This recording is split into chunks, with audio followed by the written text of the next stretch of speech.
tonight's selection is a Chardonnay. It's by Rom Bauer, which is another classic California Chardonnay. I say classic, this wine has been around for about 40 years. It tends to always make the top 100 list of very good wine. So that's why I selected it today. Since it's summer, we're going to keep it light. But so this Chardonnay is considered a full-bodied Chardonnay. The tasting notes are golden apple. We have white peach. We have pear, pie crust, and hazelnut. So I've been sipping on it today. I have thoroughly enjoyed it. It's very light and very easy to drink, not too buttery, so it's not too heavy or not too thick, but it has a really good mouthfeel. So this is a great summer white to go with your grilled fish or your pastas. Shrimp and those things that we enjoy for the summer. So this is Rum Bauer. It's a Chardonnay tonight's selection. So check it out. Cheers.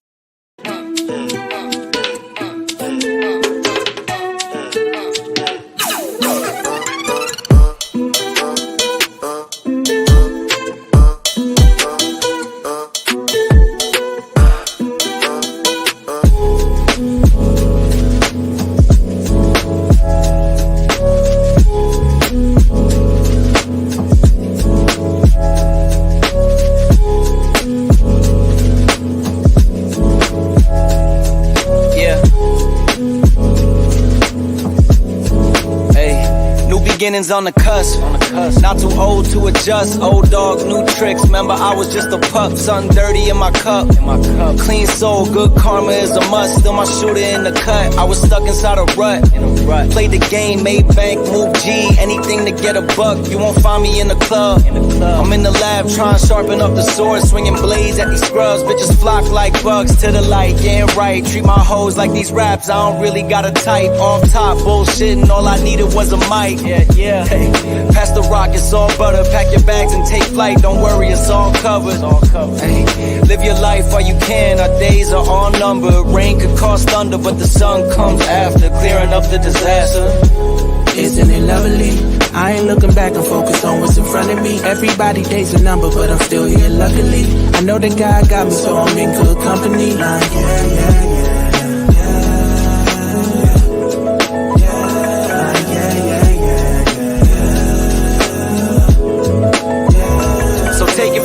I got some places I should take you to see. You know it's easy when you ride with a G. Light speed, moving fast through the city, trying to find me some peace. I finally lived to be the guy that I was dying to be. Still I got some trust issues, people lie through their teeth. The more I grew, the more they hide in the crease. Squad building, weak members get released. If we trying to compete, starting pitchers need relief. Bro, we building a team, everybody got a niche.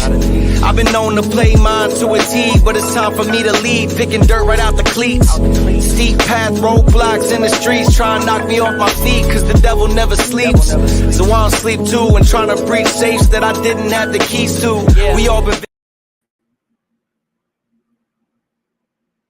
Mute must have got your brother.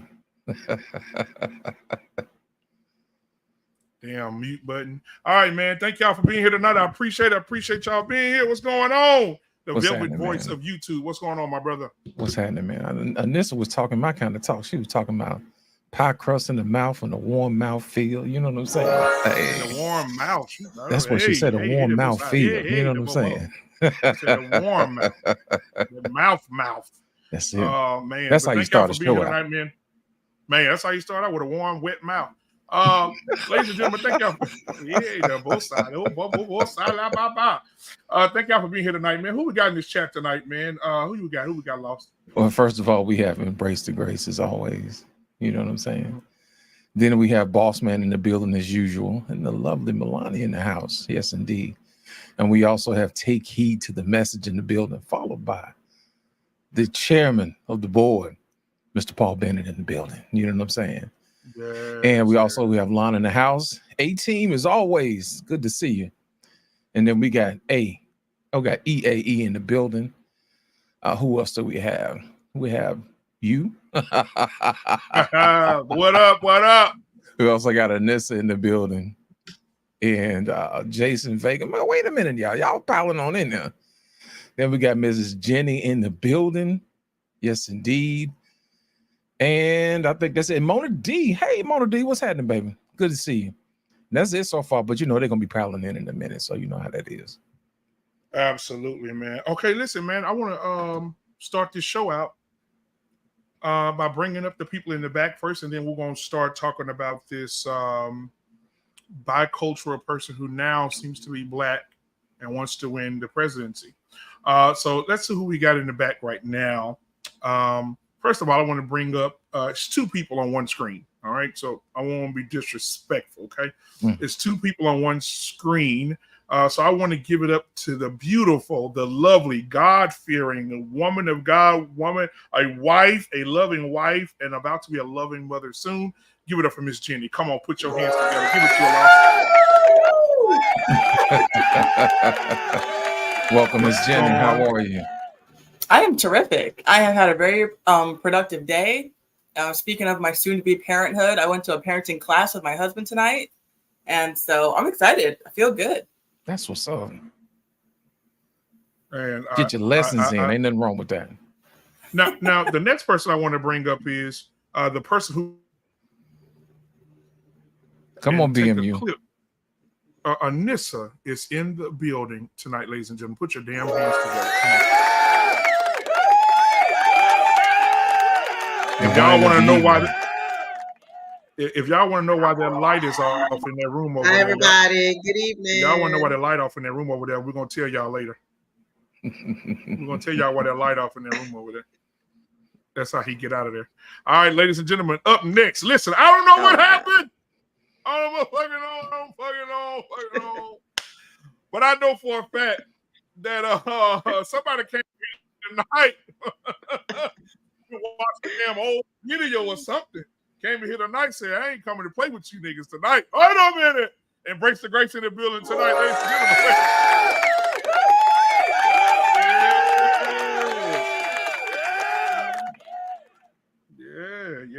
Yes. Good to see you. Embrace the grace. All right, now last but not least, guys, come on now. Before the other people come in, the president of the B Club and all this other stuff, before they come in, you guys have to recognize one thing. There's a lady on YouTube right now that she is just really extraordinary. She's amazing. She's a mother, a fantastic mother. She's a fantastic wife. She speaks her mind. She tells the truth. And you guys need to subscribe and like all her videos and take heed to her message. This is take heed to the motherfucking message. I'll block all foolery. Take heed to the messages in the building tonight.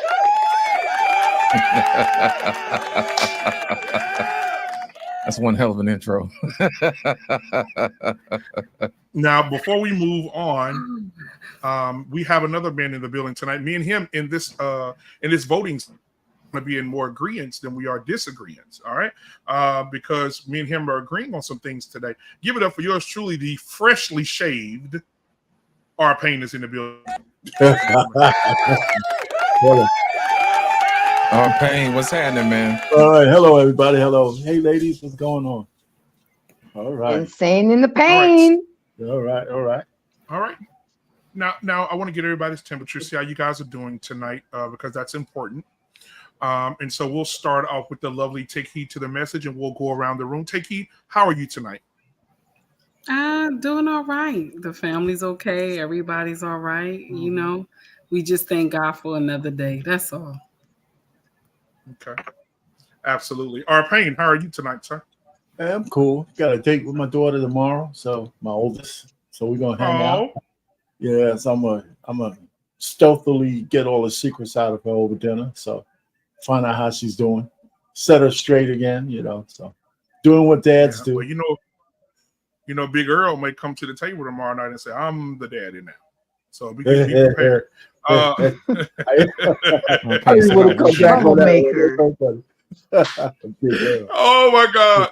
Embrace the Grace, who have done it. She went did a dance routine before she came, lay back on the chair and let the water hit her. Embrace the Grace. How are you doing tonight, beautiful? I'm good. I'm good. Long day at work, but I'm here with the family. So this is how I'm winding down. Glass of wine, good conversation, and God. So we good. You got a date tonight? You got a date? No, I don't have a date tonight. Okay. That's it. It look like you dress like you want to throw it back tonight. So I just want to It's just the hair. It's different. I wash the hair. It's different. That's all it is. Hey, it's curly. It's my Dominican look. Okay. It's the throw it back hair.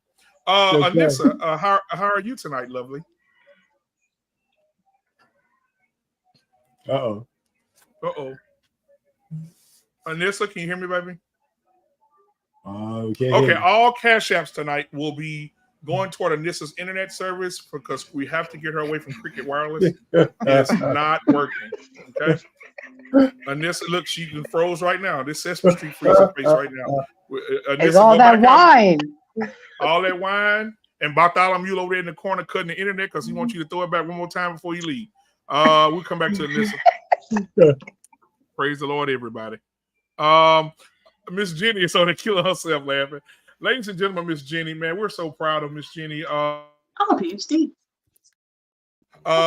Miss Ginny, how are you tonight? And how's the family over there? I can't complain. I was just saying, how productive my day was. Oh, I got a new customer. I don't know if I've ever told you guys this over here before, but I do pet care. And so one customer left. We had a going away party for them at my house on Thursday. And then come Saturday, I had a new customer just happened to come along. So, God is always providing. Won't he do it? God is always providing for those who know their place, stay in place, and be in the place for him. You know what I mean? So, so you doing your thing, man. If God blessing you like that, he's seeing something in you that he wants to continue to work in and work through. Hey, that both sides. I'm gonna run up out of here in a minute. All right. So, before we get started, I want to start the show out. Who we got? Everybody? We got everybody. Lost in translation. How are you, sir? How's everything going over I'm there? well. Thank you for asking, sir. And I need to ask you, how are you doing? Man, I'm sunshine, partly cloudy. I'm honeymoon happy, peacock proud to be in the building with you beautiful black people today. Yes, indeed. Lost, we're gonna talk after the show because I have some questions for you. I got you. Because I haven't caught up with you in a while about that situation. Anyway, we'll talk about it later. Yes, indeed. Yes, sir. So, ladies and gentlemen, before we get started tonight, I want to start out with this video right here. And let's see what happens. She put over 1,500 people in jail for marijuana violations and then laughed about it when she was asked if she ever smoked marijuana. She blocked evidence. That would have freed an innocent man from death row until the courts forced her to do so. She kept people in prison beyond their sentences to use them as cheap labor for the state of California. And she fought to keep cash bail system in place that impacts poor people in the worst kind of way. Bottom line is, Senator Harris, when you are in a position to make a difference and an impact in these people's lives, you did not. And worse yet, in the case of those who were on death row, innocent people, you actually blocked evidence from being revealed that would have freed them until you were forced to do so. There is no excuse for that. And the people who suffered under your reign as prosecutor, you owe them an apology. Senator Harris. She had no words. So I want to go around the room.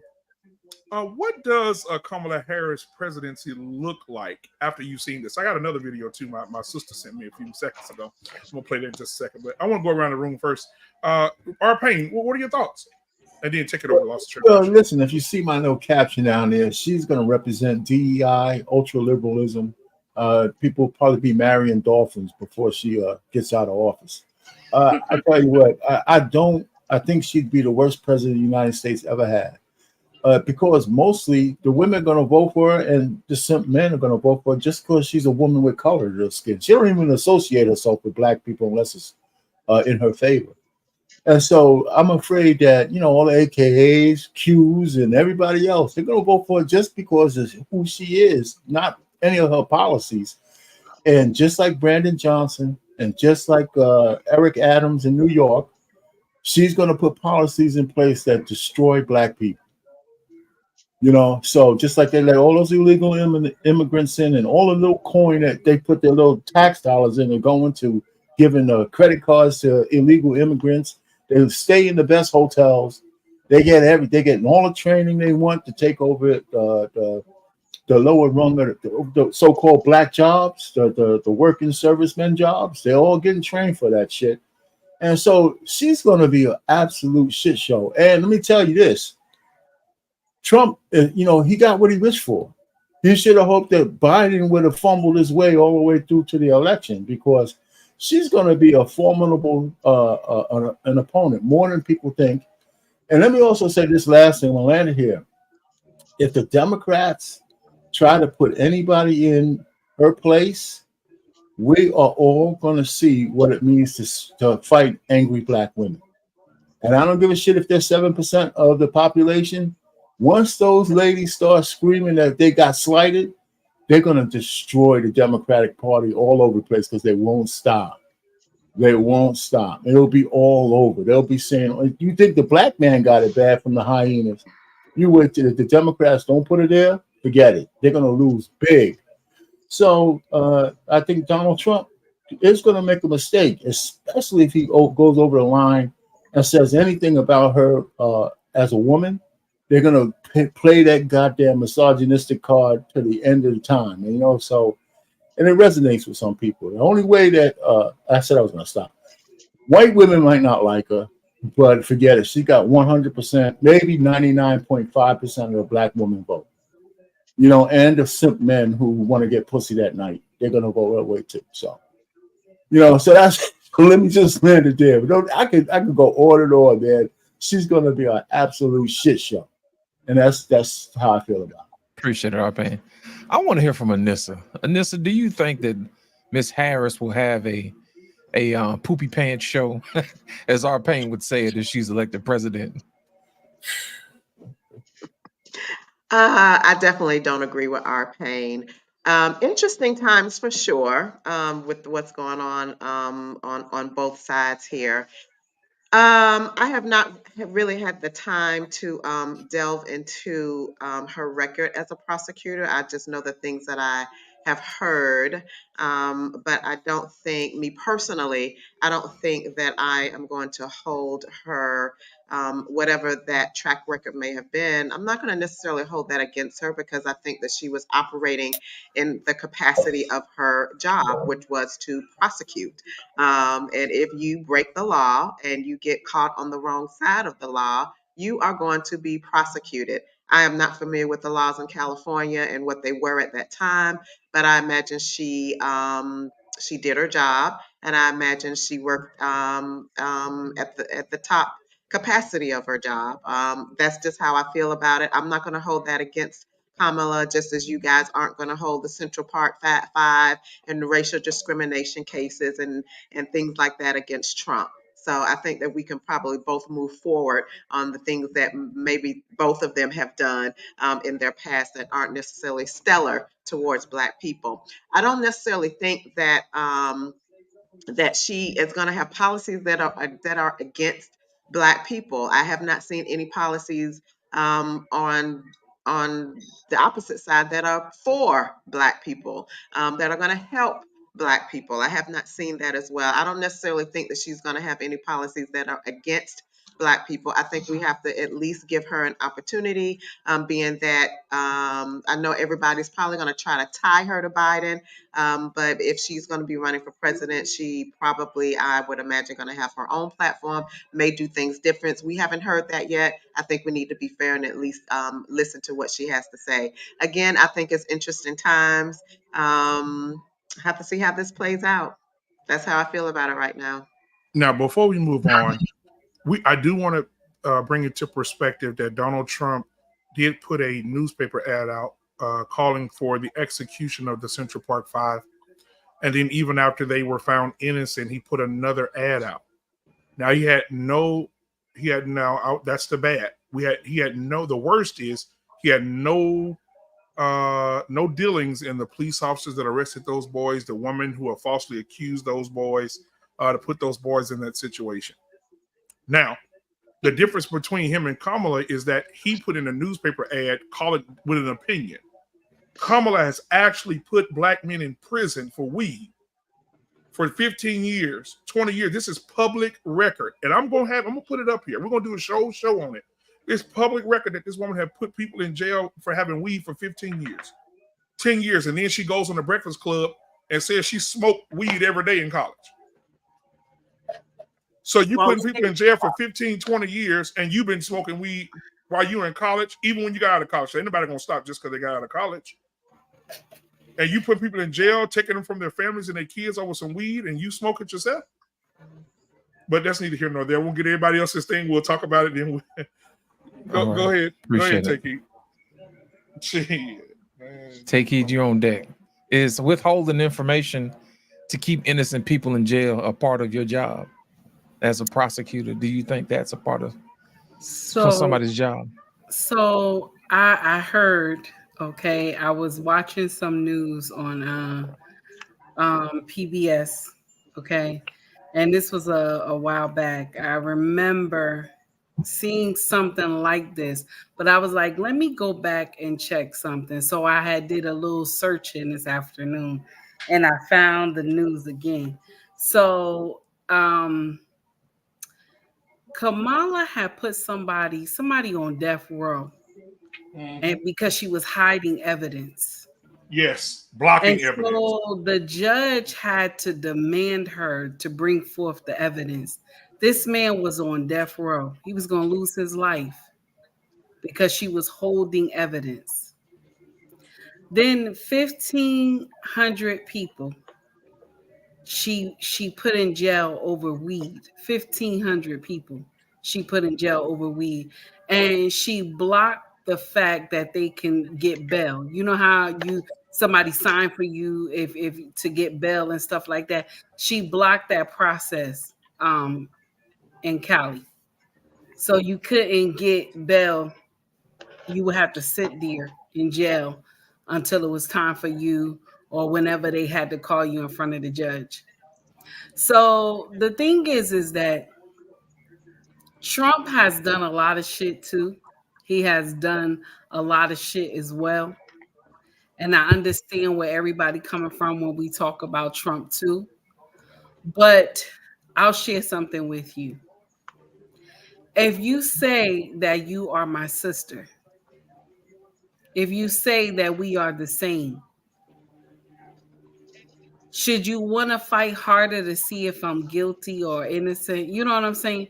If I'm guilty, punish me. But if I'm innocent, why would you let me sit on death row?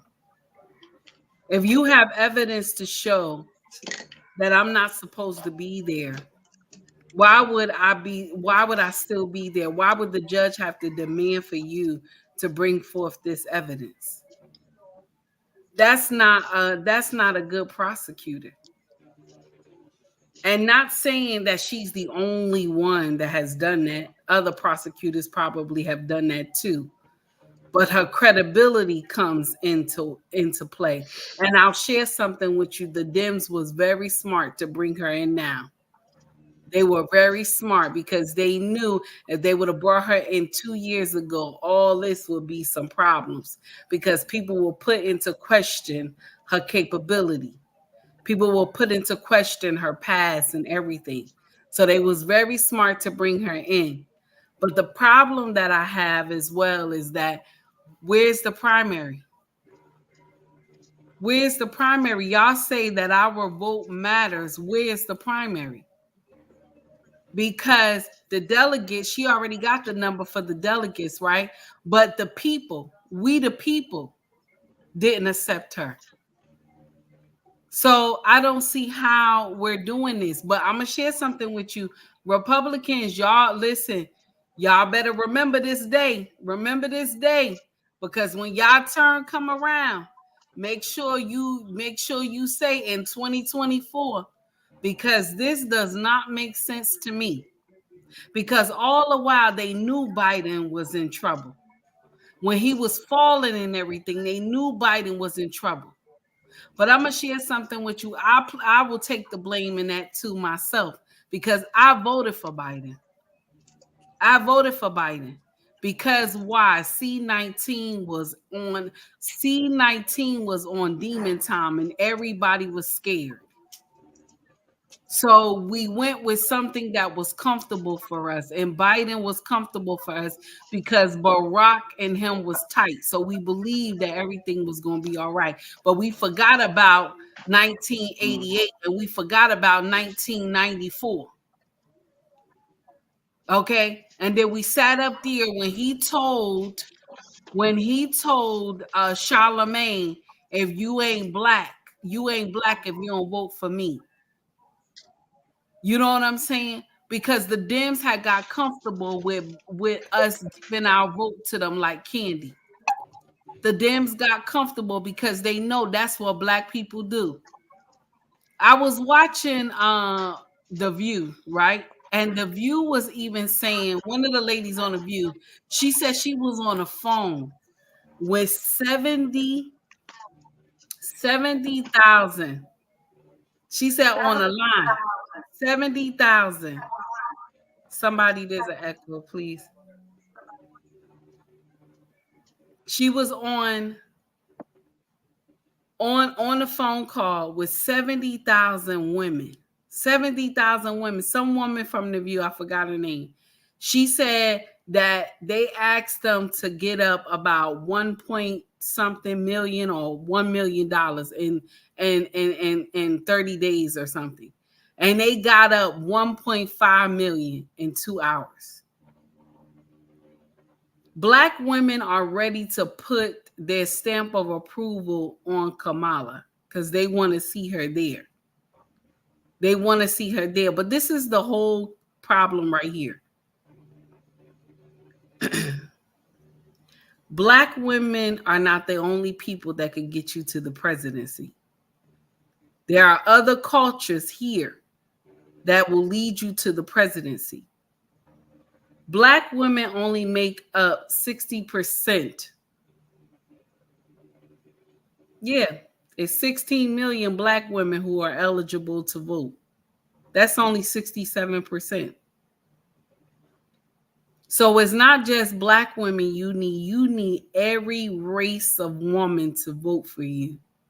And you got to understand all these women come from different backgrounds. They have different religion. Some of them are governed under kings. It's not just, oh, the woman, she's a woman, let's vote for her. And that's the thing we have to understand.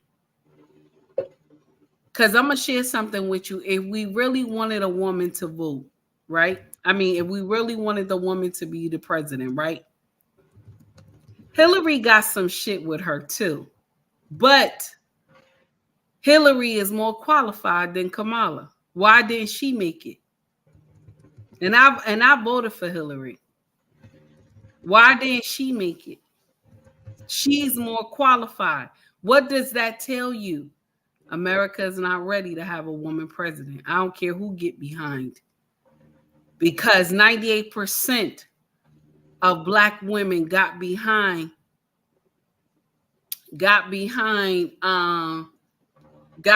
Clinton. 98% got behind her. And she not the president. She didn't make it. So it's not just black women that have to get behind her. It's every woman of all races have to get behind her. It's not just black women for her to win the presidency. I'm just saying. And I think we need to come to that conclusion. And it's crazy how we sit up here and we think that both of these candidates make sense. Both of them devils. But we don't have nobody to choose from. We don't have nobody but these two.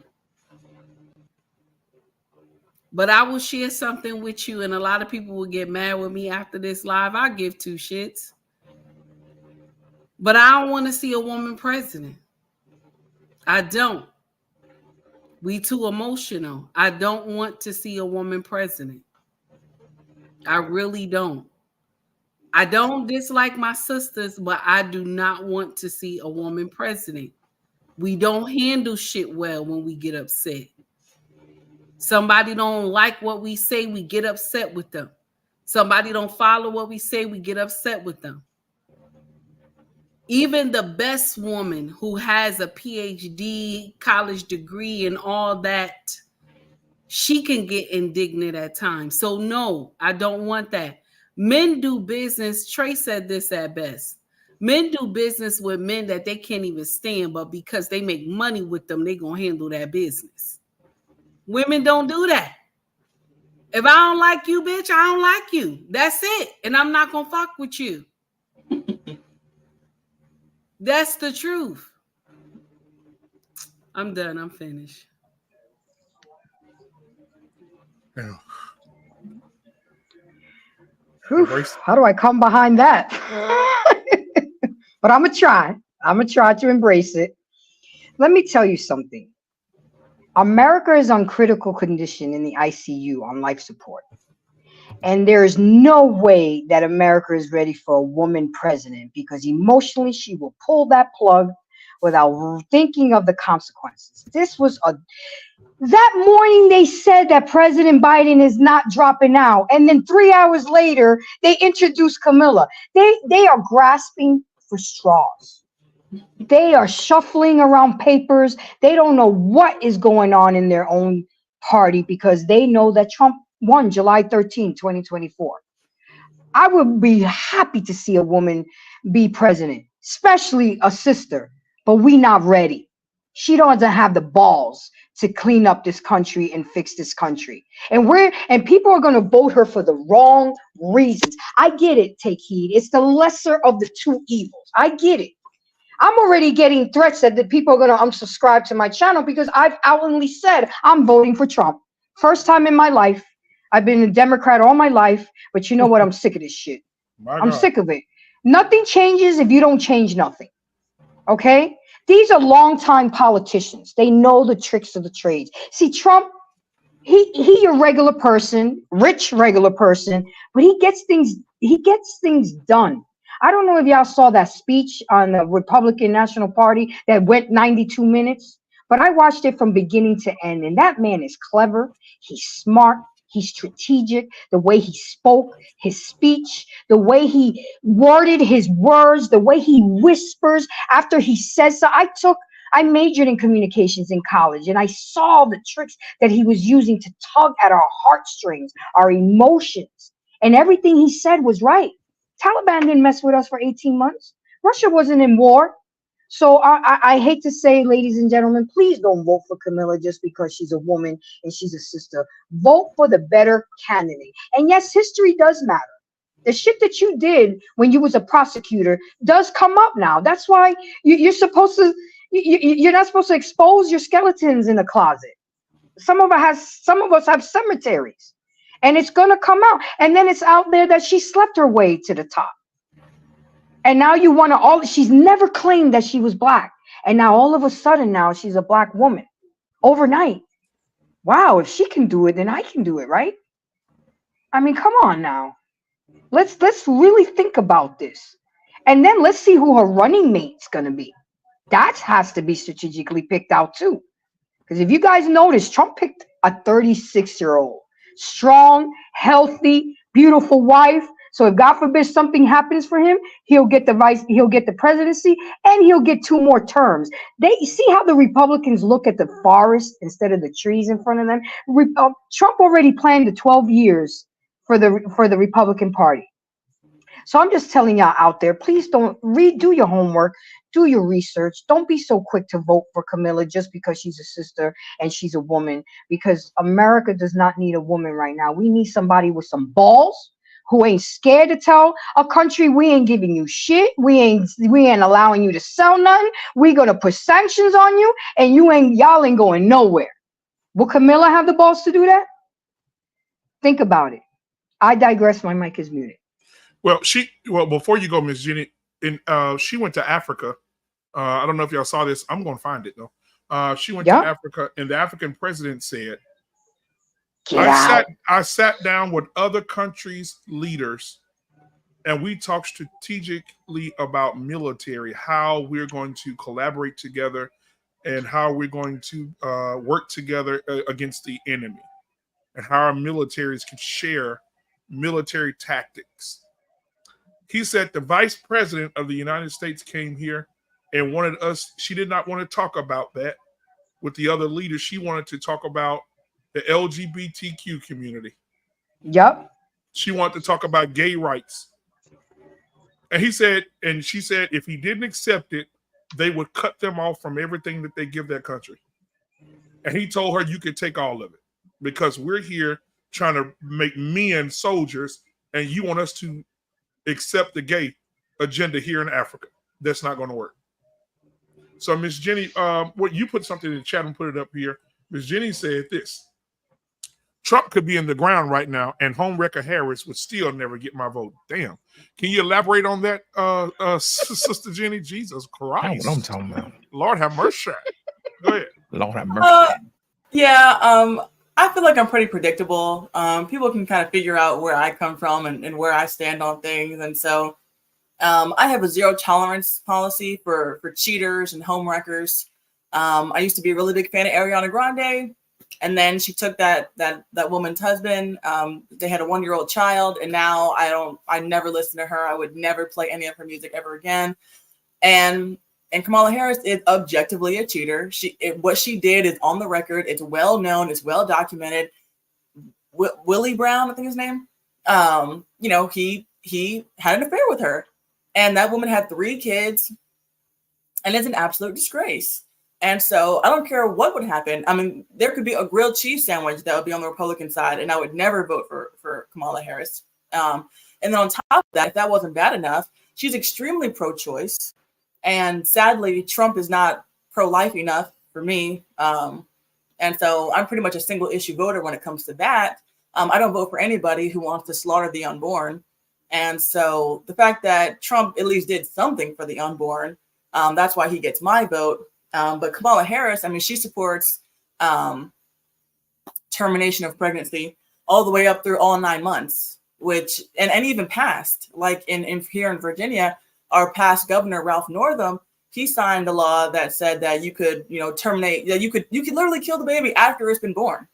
And so she supports that, and she supports all of that radical, women's healthcare stuff, which I think is completely barbaric and depraved. And so I don't vote for people that support that. And so she would never get my vote for any reason. I don't care how black she is or how similar we look. None of that matters because she's completely wrong on everything that matters. And like you just said, she's totally pro homo, and I don't care for that either.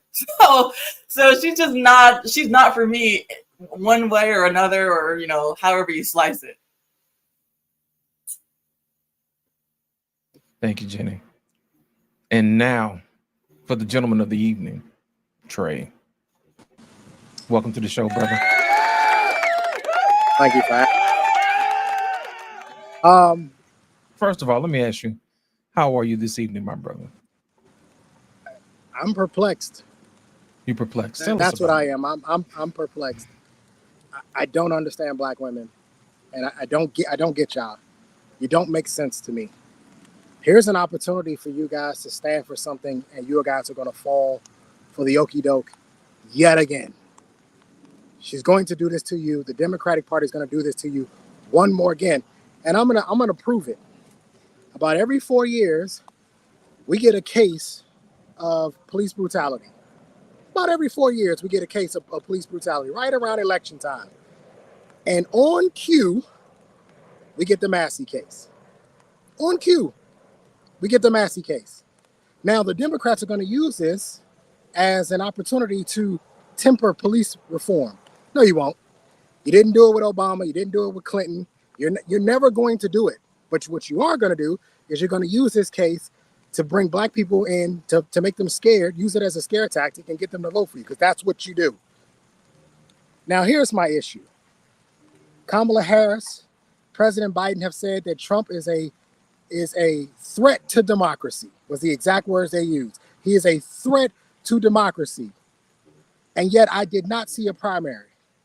And yet I did not see the American public have an opportunity to choose the Democratic nominee. Therefore, who is really the biggest threat to democracy if we don't even use the democratic process? No, what you did was you allowed the delegates and the super delegates to pick and choose. And now what you keep trying to do is you keep trying to throw how much money she's made in the last 48 hours in our face as if money is the votes. Let me explain something to y'all black women. Do your math. Where are you guys all centralized? In the big cities, New York, DC, Atlanta. You're all in one place. The electoral college votes. If y'all all in one place, it all counts for the same votes. This is math. I don't make this up. Y'all aren't spread out enough to actually have some sort of influence over the vote. But let me tell you who is spread out enough. White women. White women are. They all over the country. They in rural. They in the city. They all over the place. They are in places that black people can't even go to, sundown towns. So the issue here is, at what point in time are black women going to actually address the issues? I hear Anissa talking. I never once heard Anissa talk about Kamala's policies. Where does she stand on immigration? Where does she stand on taxes? Where does she stand on police reform? Because we're going to go through that the whole process now. Where does she stand on? Oh, that's right. Y'all don't care. Y'all don't give a shit. Nobody cares. She black. So we're going to vote her in. She a part of the Divine Nine. So, hey, we're going to get her in there. The same shit we did with Obama. And how did that work out? No, he spent 8 years fighting for gay rights and chasing hedge fund managers and didn't do a damn thing for black people. But you got so much to say about a threat to the threat to democracy, and yet y'all party won't even use it. Y'all ain't no different than the Republicans. No disrespect to you, Miss Jenny, but if we talking about cheaters, Trump is number one on the list. Just being honest. How about we stop voting for people based on their personal lives and start voting for people based on the policies in which they bring forth? I don't give a damn how many times Trump get his dick sucked. I didn't care when Clinton got his dick sucked. I don't care. What is his policy? And how does it affect me? Aren't y'all tired of paying these high-ass taxes?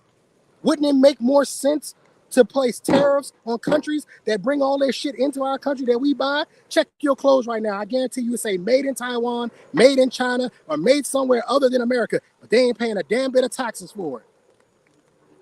But when you get a man in the office who says, I'm going to place tariffs on these people, hold on, you racist, bruh. What? Wait, what? That policy affects all of us because we all pay taxes.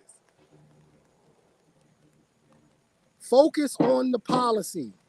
I don't give a damn how many men Kamala slept with. What are your policies? And as of right now, nobody knows because she won't talk about them. But yet she garnered $100+ million based on what? What did she get? What did she get? Somebody tell me.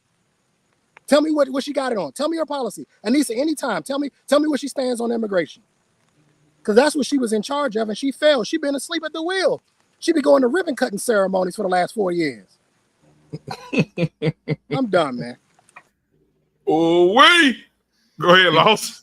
You know what? Here's the thing. What people don't realize is that we love to fall for the okie doke. You know, if you watch the news and you watch all of the news, you would understand that they didn't raise $1 million. What they did was the super PAC set that money aside for the Democratic candidate. And as soon as they got the endorsements, they were like, okay, now you can give her the money. You know how I know? Because they held the money back from Joe. Joe had already raised that money. All they did was release it back to her. And that's it. I'm not going to hold the show up. I just want y'all to make sure that you are informed people and you understand exactly what's going on. Don't live in your own little bubble because we're easily controlled when all you listening to is CNN. You're easily controlled if all you listen to is Fox News. My whole thing is make sure you listen to everything and get out your feelings and then do the math. You see what I'm saying? And once you do that, you'll have enough information to make an informed decision. But before I get started, I'm going to welcome our guest to the stage, none other than the one and only Mr. Fantastic. Welcome to the show, brother. Thank y'all for having me. What's happening, brother? Y'all got it. So what are your thoughts, man, on how would you like to see? I know you're going to vote for Kamala, so I know you're a huge supporter. I know that she's your number one pick. So what are your thoughts on Kamala Harris, my brother? Listen, man, no, sir. She shall not be getting my vote whatsoever. She doesn't have any clear policies on anything. Foreign policy, economic policy. She's pretty much been going around just, anytime ask questions, she's a great deflector. So I guess, she's used to that. Being cross-examining things. I saw you guys when you first started talking, and like you said, looking back at her record as DA and some of the things she did showed a lot of untrustworthiness. So outside of that, just her current policies is just lacking in every most important aspect for president. Absolutely. Before Lost Trenches, you're going to go right after Family Mr. Fantastic. Oh yeah. Okay. Before you go, I want to show you this video, and then after that, we'll get into the meat of the show here. Pause. Let's see. Here we go. Kamala Harris. She's running for the vice presidency. I call her Miss Lock Up a Brother, for when she was the AG in California, a Negro knew, a black man knew that he was dead in the water. He was dead in the water. Matter of fact, you don't need a trial. You might as well go to jail if you appear before her, because she took pride in locking up black folk. And now all of a sudden she's trying to be sister girl. I'm telling it. Check out her record. She locked us up left and right. Yes, she did. Yes, she did. Yes, she did. Yes, you did, Kamala, however I should pronounce it, you did. And now we're supposed to forget all that stuff. And she boasted in California that she was one of the first. I got the tape queued, but my time's up today. One of the first I showed you Thursday night to perform a same-sex marriage. Y'all want to see it? You want to see it? Let it rip. Let the rings exchanged and the vows declared symbolize your commitment, sincerity, and affection. Yeah. And may your love never falter. May your love never falter. By virtue of the power and authority vested in me by the state of California, I now declare you.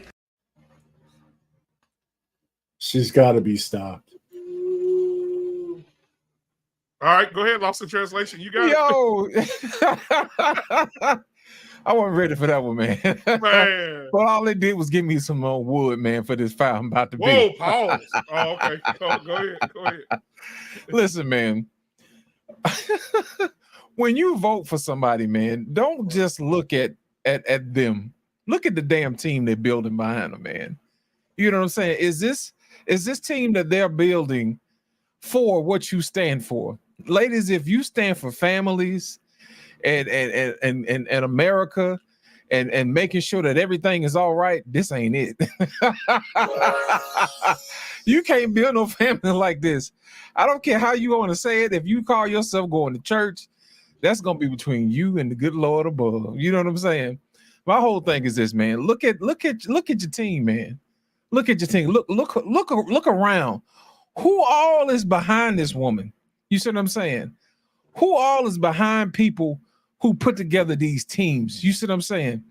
And my whole thing is this: if they're gonna sit up here and talk about Project 2025 and how many people they have in place ready to go, the first question I'm gonna ask is, where's your team? You know what I'm saying? How come you're not putting together the team? Sounds to me like you're not prepared. You know what I mean? You got a whole bunch of people running around trying to figure out exactly what you're going to do with your own Democratic convention.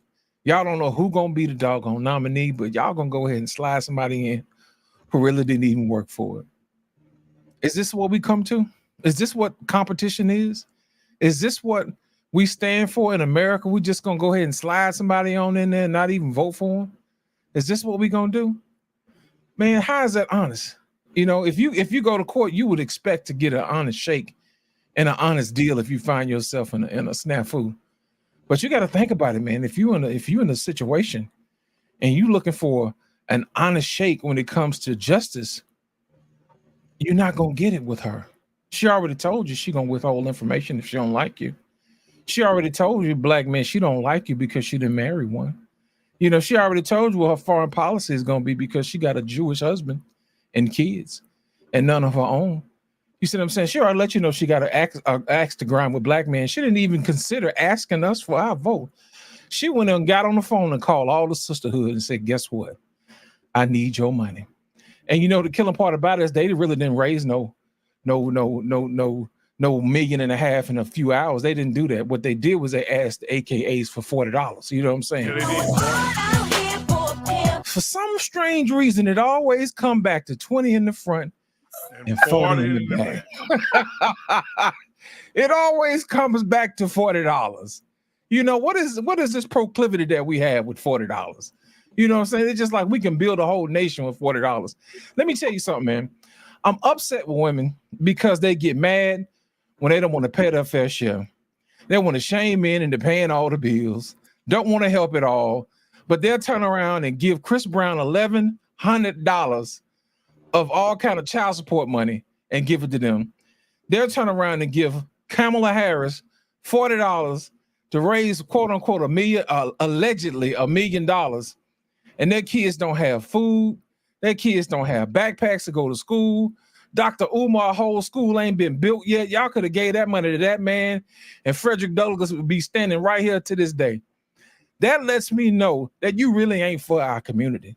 So as far as I'm concerned, you've already drawn your line in the sand, and most men already know where they stand. So my thing is this: you can say all you want to say. You can try to shame men and whatever it is you want to say. But at the end of the day, I assure you, she will not be the next president of the United States of America. All right. Now, she's been waiting patiently. I know Anissa has a lot to say about that because I know she's one of the supporters of thinking that Kamala would be great for this country. Anissa, what are your thoughts about what you've heard around being here? I think everybody here says, I mean, I know it's 8 of us, at least no votes for 8 of us here. So what are your thoughts? Nothing no one said changes my opinion. I'm independent. I'm not Republican or Democrat. But I definitely know 100% I will not vote for Trump. But there is nothing that was said here today that would change my mind to vote for Trump. Why are you voting for Kamala? I didn't say I was voting for Kamala. I said I definitely won't be voting for Trump, though. That's for sure. And there is nothing that was said here by anybody that would make me vote for Trump. So but that's just my position. That's my position. Who's the independent? Kennedy? Kennedy's the independent, right? Independent. Oh, no, I'm not gonna vote for him either. Yes. I think he's crazy. Yeah. I mean, I'm not gonna. I definitely will not vote for Trump. That is for sure. I'm definitely not gonna vote for Kennedy. I think he's a quack. So I don't know where my vote is at this moment, but it You won't already be know where Trump. you're gonna vote. You know where you vote for. Come on now. You gonna go with them $40, man. I'm telling you. We already know. It's all right. Bullshit. Come on now. I have research to do and that I will do in my own time. I know how I feel about Trump. I know how I felt about Trump the first time, and I don't think that it has changed. And there is nothing that anyone has said up here that is going to change my mind about Trump because I feel the way that I feel about him. And that is my position. I answered your question. You know what, black man? I'm gonna tell you something, man. A man convinced against his will is of the same opinion still. Her mind is already made up. Just because I don't agree with you. No. I didn't ask you to agree. I didn't ask you. I just pointed out the fact that you've already made up your mind. Because most people, let me explain something to you. Most people when they get on, listen.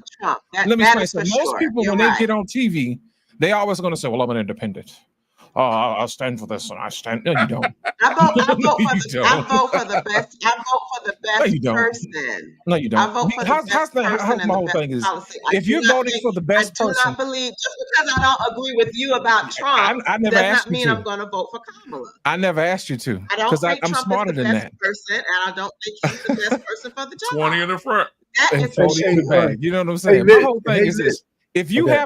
if you don't have enough information to make an informed decision, I'm not gonna sway you one way or the other.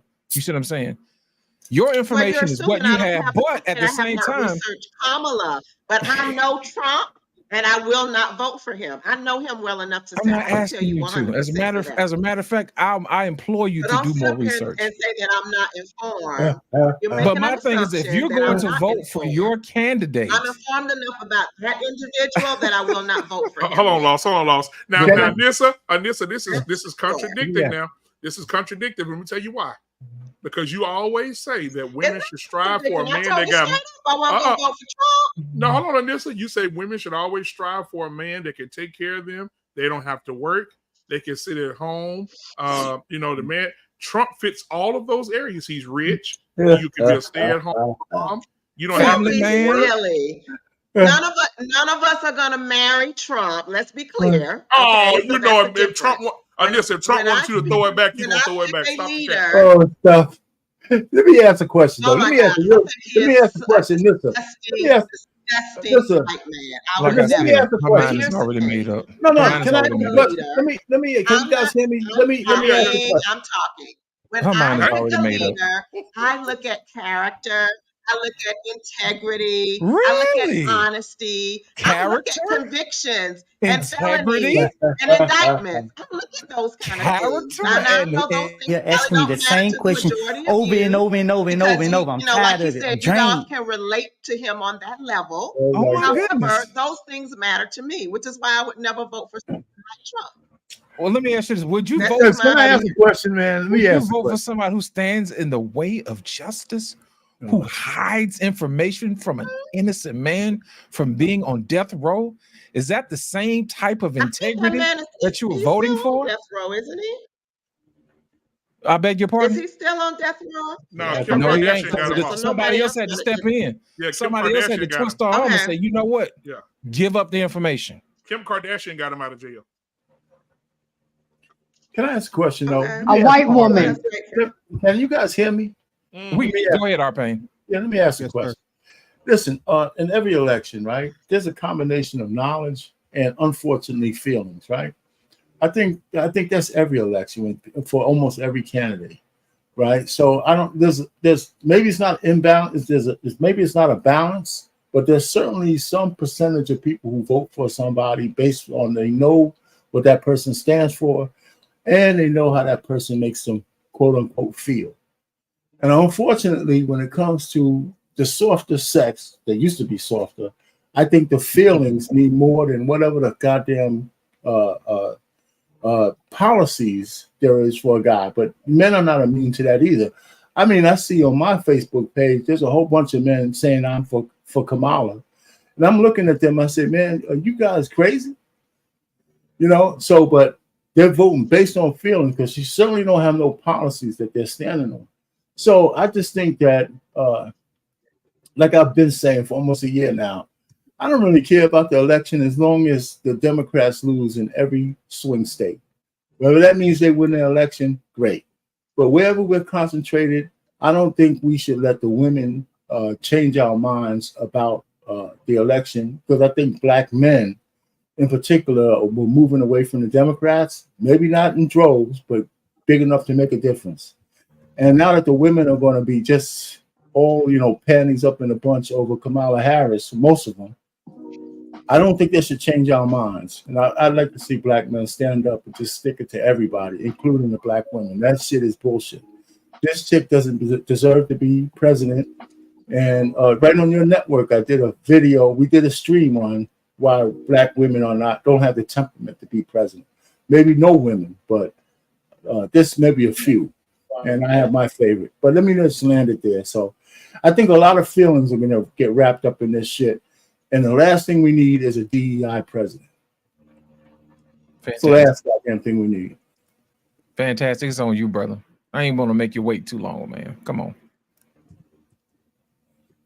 Well, as far as the Kamala Harris thing goes, or the yeah, man, all of that, man. well, Put some yeah, man. tank on. Listen. The whole thing for the Kamala Harris thing is, I feel like this was pretty much a forced situation, meaning that, like you said, they lied about the mental capacity and status of the president for at least over the past year and a half.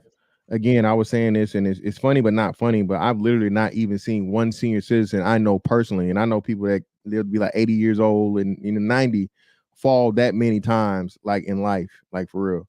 Like, I mean, you know, buddy's got at least more than one handful of falls, and you know, that is, you know, early onset, you know, certain mental conditions and things like that, right?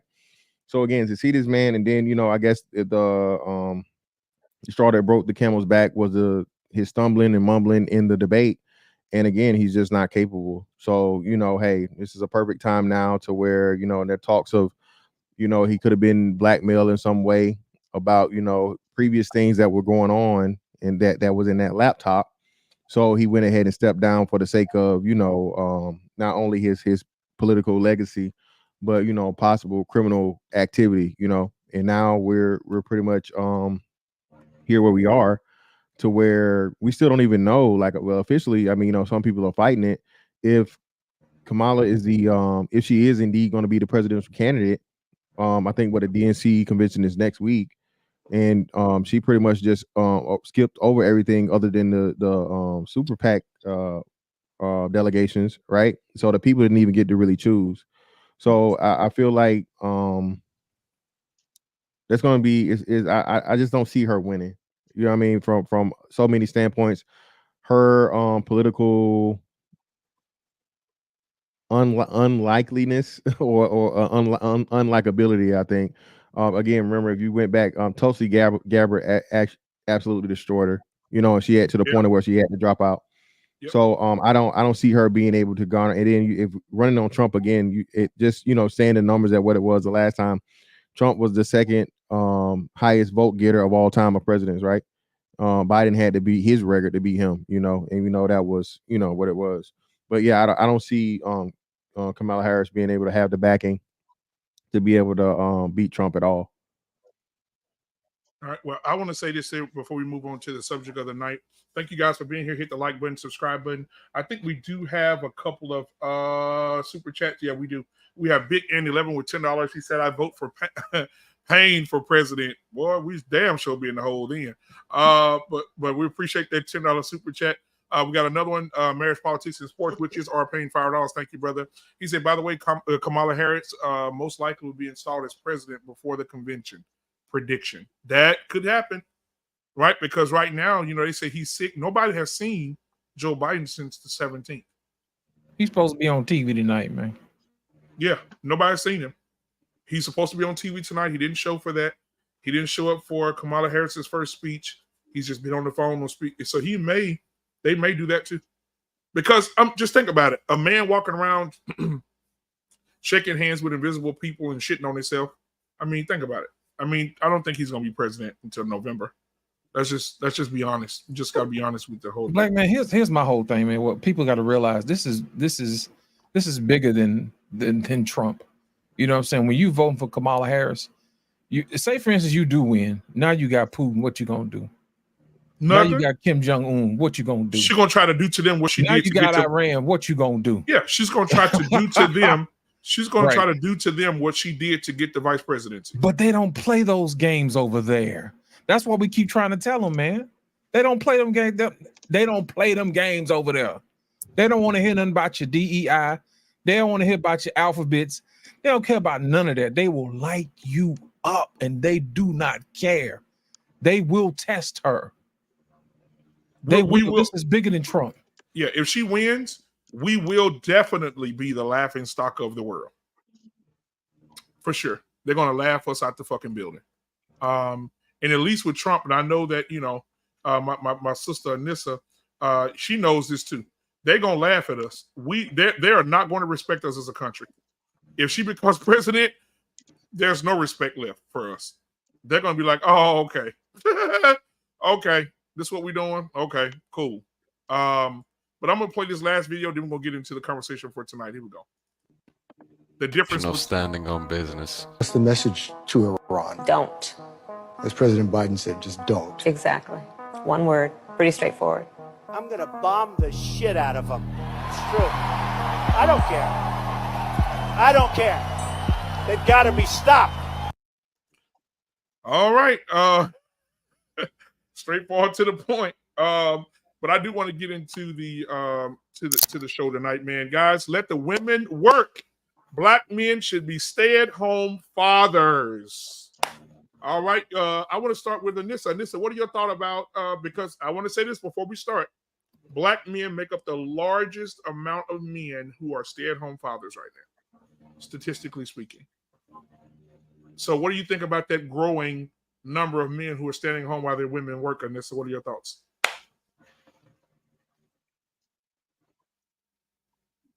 Let there She be on tape delay, man. Oh, there she go. There she go. Did you hear me, Anissa? I did not. Repeat that. Oh no, I said it's a growing amount of men, black men especially, lead in stay-at-home fathers now. And it's a growing thing where men are staying at home while the women are out working. What are your thoughts?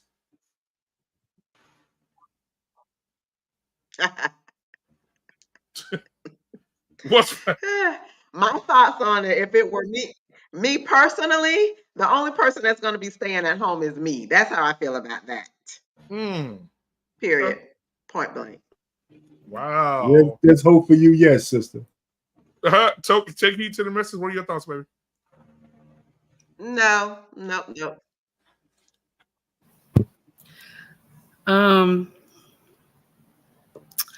I'll share something with you. If the woman is the one that has to cater for everything, she gonna treat the husband like a bitch. I'm not lying. She's going to. So when this happens, and I said this before about a year ago on my channel, when this is when the time a man will give up his kingship. You give up your kingship. Even I don't care how much money you make. Long as you bring it home and bring it to the family and you're supporting, you don't give up your kingship. But when you're not bringing anything in at all, and it's not that, oh, I got out of work just for a little bit and I'm going to find another job. When you just totally are home with the children and she's doing everything, you have given up your kingship and you her bitch now. And she going to treat you accordingly. Women who have to take care of their husband and it's a definite thing, you the bitch now. That's what it is. You the bitch. Okay? That's what you gonna be. She gonna treat you just like that. So anytime she get mad, anytime she wants some dick, you better act like you know. So, I mean, I applaud those brothers who do that, I mean, that's your business, But other women gonna know that's what you are. You a bitch. I'm done. I'm finished. Embrace the grace. I don't know how you're gonna follow that shit up. I don't know, but I'm sure as hell try like a button on a fat man's shirt. Okay, go ahead, baby. First of all, it's out of order. It's out of order because that's not how men are wired and women are wired. And just like Takey said, you are not going to have respect for that man knowing that you're paying all the bills, all the mortgage, and you see your man sitting at home taking care of the kids. It's admirable, and I commend the men, but that's what women wanted. So women can't get pissed off. You wanted feminism. You wanted equal rights. Well, now you fucking got it. So don't complain now, okay? So now the men are exercising their rights for feminism, and they're gonna stay home, and you can't say shit about it. Get your ass up, go to work, and pay and bring home the bacon. But at the end of the day, I'm traditional. I grew up in a traditional household, and it's out of order. And it probably work for a few years. But when she sees herself tired and bloated and PMSing and ankle swole, and she has to go to work, and her man is laid up watching video games, because what he's gonna do? The kids are at school. There's only so much you can do in a day when the kids are at school all day. There's only so much you can clean. There's only so much laundry you can do. He gonna be playing video games, smoking an L, calling his boys, and then you're gonna get mad. But that's what y'all women wanted. That's what y'all modern women wanted. So reap what you sow, go to work, and shut the fuck up. I digress. My mic is muted. Man, Miss Jenny. Oh boy. Take heed, built the volcano, embrace the grace, lit the match. Are you gonna blow it up? I feel like surprisingly no. I started off my statements by saying that I'm usually very predictable, but I don't think that this comment I'm gonna make is predictable for me. But I don't know. I watch a lot of like homemaker content on YouTube and Instagram. And what I find is that in those dynamics, I guess you could say that it is the woman who's the breadwinner, because if she has a really big channel, or if she has a very big platform, has a lot of followers, then she's probably bringing in a lot of the money. And then, they're both stay-at-home parents, and they're both kind of, doing that stay-at-home thing because social media is very flexible. But I think that it would be considered that, well, this is your wife's YouTube channel, or this is your wife's Instagram, so therefore she's the breadwinner and you're just like the stay-at-home dad and you're just helping her out. And so I don't know, but I mean, I like that. I mean, I think that would probably be the ideal, because then the husband can do everything around the house, and he can help with the kids, and he can do all, and then he can still do the lawn, fix the car, fight off intruders, and then he's still a present part of the kids, upbringing and everything. And so he's not gone 8 to 12 hours a day making the money, because, they might both be working on the channel. Maybe he's working on the background, building the website, maintaining it, organizing partnerships and deals and things like that. I don't know. But whenever I see that online, I like that a lot. And I'm just like, man, I like the idea of, my channel getting big enough to where, my husband can stop working his formal job and he could like do something in that regard, or, he could have his own other channel where he talks about something, and like we work together on social media or online. And I mean, I want to, I don't want him to be gone. I want him to be around as much as he can. So if he could have some kind of stay-at-home job or help me do something, then I like that. But I mean, I do understand where the other people are coming from, because it can muddy the waters of the power dynamic. And so that makes a lot of sense. But I think that if you can work that out, then I think that would be the ideal, but maybe not for everybody. Jenny, that's not the same thing, baby. He's working and helping to build a dynasty. It's not the same thing, baby. I think what he's trying to say, what Black Man Filter is trying to say, a man who's not working at all, like he's home, just taking care of the children, and that's it. That's a blessing that he could take care of the children. That's wonderful. Yeah. But the mindset of the woman will change. The mindset of the woman will change if she's the one that's only going out every day and working. Because now her girlfriends are going to be talking to her. Her mama going to be talking to her. She's going to put in her mind that he's a bitch. And she's going to treat him accordingly. So I don't think it's the same thing, baby. If they building a website or they building content together, that's different. That's a job. Okay. Yeah. Yeah. Especially if he's one of the men who put like the fake breasts on with the milk coming out of it and starts breastfeeding the kid and shit. Yeah, that would really put the icing on a goddamn cake. Listen, there's some guys who do that. So let me tell you. Go ahead, there is no freaking way that a man should ever accept his wife going out and he stays home and nurturing the kids while their kid doing all that shit. I don't know. What percentage of black men are doing that? 5, 10, 15? No, sir, 20%. 20%. Just stay at home and shit. Let me tell you this. The power dynamic is not Arpain, only... hold on, before you go, Arpain, I want to add some context to what you're saying so you could, feed, cook. Okay, go ahead. So basically, it says 20% of black men. We're the largest amount of men at home as stay-at-home dads. Okay. 20%. Right behind us is the white man. After that, Hispanics 3%, Asians 2%. They ask them men say, "Fuck that, we working." But the white man, the black men, we're leading. Black men are leading at 20%. Yeah. Okay. I mean, so that's like I think it's 4 million black men at home, stay-at-home dads. 4 million. Jeez. Yeah. Listen, no matter what anybody says, because we have content creators up here who try to espouse stay-at-home dads and shit that it's okay, and there's always arguments on. I've seen some panels about that shit before. You can't go against nature. A woman who's out there hustling for a living, 50 hours a week, coming home and you're asking her for cigarette money and milk money and shit like that, and then you got to be a king in the bedroom at night. That shit ain't working, man. Let me also say that she's going to be out there hustling for a living with a whole bunch of alpha men around her. Somebody's going to have her ass leaning over the goddamn desk, and banging that shit out before it's all over. It's just no way. I'm telling you guys, listen, and I always get this shit, you too old and this a newfangled shit. Women are fucking still women. I ain't never getting, I'm never changing. So it's a bad idea. It's just a bad idea. And if you're out of work, the first thing you need to do is try to find some kind of job. And even if you're staying home, which changes to the way that Take Heed said, you better build a business that you can do from home and make income. And that's it. But never sit down here and say, honey, can I have a couple of dollars so I can go out and shit with the boys? Oh, God damn it.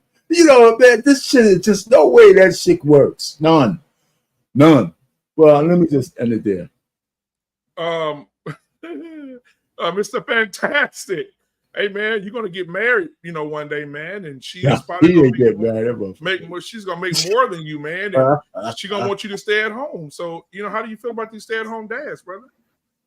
Hey man, I can't listen. I'm never gonna be with that, bro. You know what I'm saying? I'm never gonna be a dude with that trash bag, outside the door, because that's definitely gonna happen when she get mad. Okay, you let it's a Bible verse. I'm surprised Miss Ginny didn't quote that verse. I think it's Ecclesiasticus, and I can't remember what it is, but pretty much when a woman maintains a man, you know what I'm saying, she pretty much loses all respect for him, and that's what it talks about. So that's never going to change. And actually, to that point, because I had this debate, when women do make more than the man, though, the divorce rate goes up by 50%. So even the numbers support it. Like Mr. Payne said, gender roles and just the natural way of things, we're never gonna, I don't care that you can have the computers doing damn everything, but you know what I'm saying, but bedroom action for you, and men are still gonna be men and women still gonna be women. So yeah, man, that I didn't know that 20% is high as shit. That's high, man.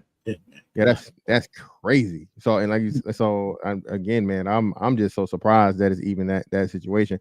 But if that's the case, hey man, you all the 6-figure niggas out here, man. Hey, know your worth. All right, exactly, bro. All you brothers out here, man, they got your shit together, man. Know your worth, because that means these women are doing exactly what they say they don't want. They taking care of some broke ass niggas. You know what I'm saying? Paying for everything. You know what I'm saying? Doing the the lion's share. So yeah, man, I think that's something very, very interesting. You need to take heed of and just move forward. We want to welcome my brother Twin. How you been, Professor in the building tonight? Peace and Pan-Africanism. Peace and Pan-Africanism to the panel. Absolutely. How's it going, guys? Thank you for having me again, Twin. No problem, Twin. Hey, Embrace the Grace. What you got? And then we get to Professor. Well, I know Embrace the Grace did open the door for me last week when I came down to Georgia. So wait a minute.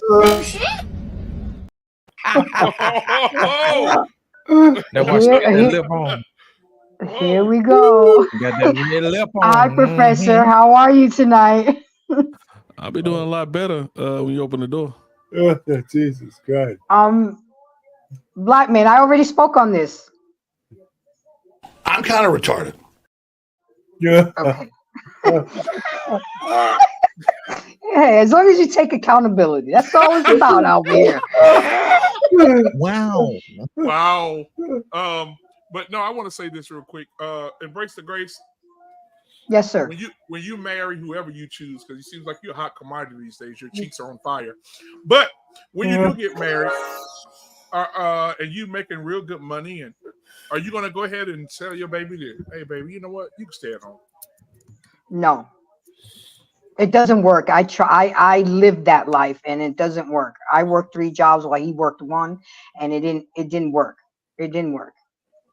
It's the men are not wired like that. No, my man can either have a job, work on a business, a side hustle, but you're gonna bring something into the household. You have to bring something, because if you want my respect as a woman, you have to act like the man and the lead. I have to respect you as a leader of the house. I have to respect you as the decision making in the home. So how am I going to do all that if you're not bringing? I'm sorry, I'm too old school, guys. Man brings home the bacon and we cook the bacon, and that's how I've been built all my life. Now, do we share house chores? Absolutely. Do we share bills? Absolutely. Because just to be middle income, you have to have 2 incomes nowadays. But for him to be staying at home, and as in my age, I'm Black Man Unfiltered, there's no kids to take care of. They ain't nothing to do. Everybody leave the house when I leave. You too, mama. Let's go. Everybody leaving the house when I leave. Damn, Professor, you in trouble. Yeah, because my ass ain't working. No. As long as you bring in money.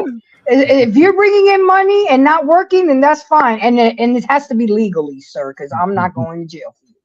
Legally.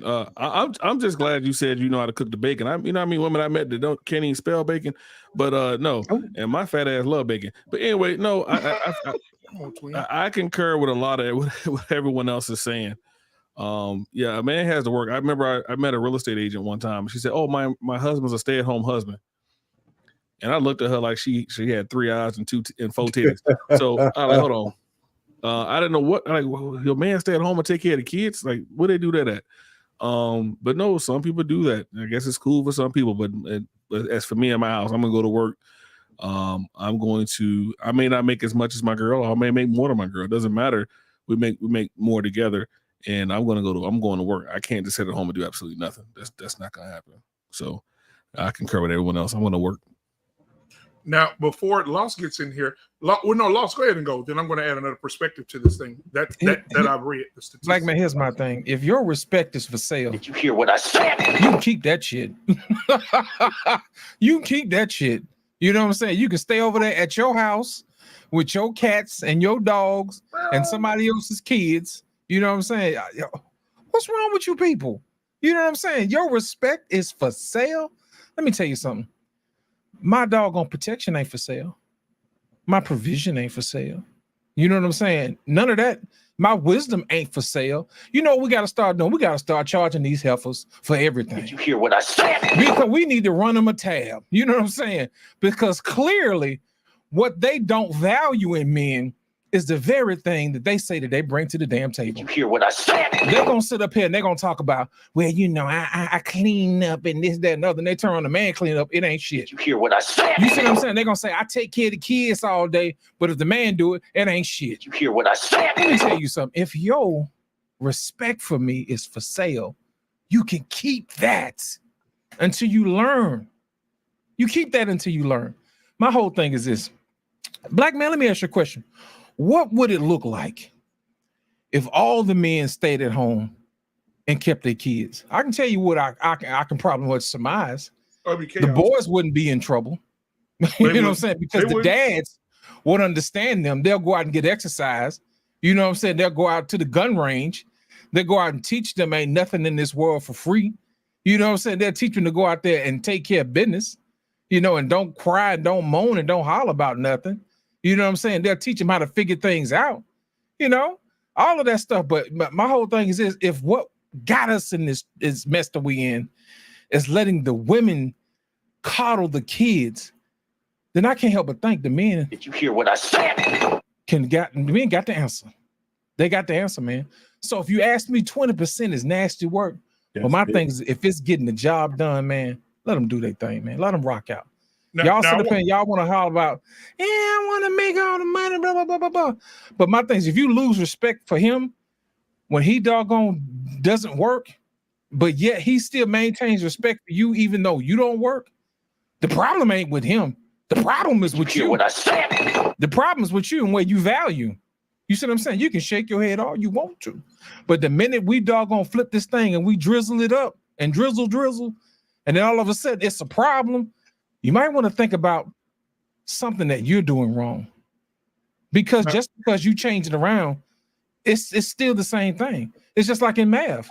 You know, everything on the side of the equation is going to be the same, whether you move it on this side or to the right. It's the same exact thing. But the minute that you start putting your own personal feelings in the math, it never works out. It never works out. But like I said earlier, if your respect for me is for sale, you keep that shit. Did you hear what I said? Now I want to say this. Thank you guys for being here tonight. Hit the like button, hit the subscribe button if you haven't already subscribed to the channel. We're 100 subscribers away from 4,000 subscribers. And we have done, I want to say this as a break right here. We have done 1,000 shows, guys. 1,000 shows. That's a lot of fucking work. So, man, to you guys for coming on, supporting the channel, you guys watching who are in the chat, thank you for that. We're going to continue to grow and continue to get out there, man. I appreciate everybody and everything that you do for this network. Now, I did want to say this. I think it's I looked at the Pew Research, if you guys want to go check that out. Some of the comments that the people are leaving, some of the white women are saying it's a cultural thing. White women and black women look at stay-at-home dads differently. And watch this. This is how it happened.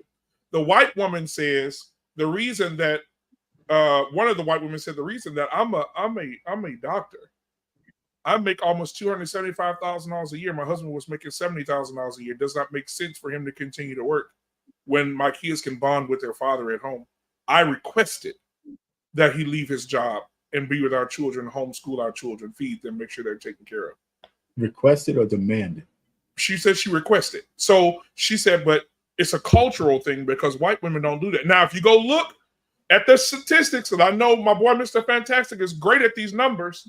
If you go look at what relationships fail when the woman lets the father stay at home, the white folks shit ain't moving. Their numbers staying the same.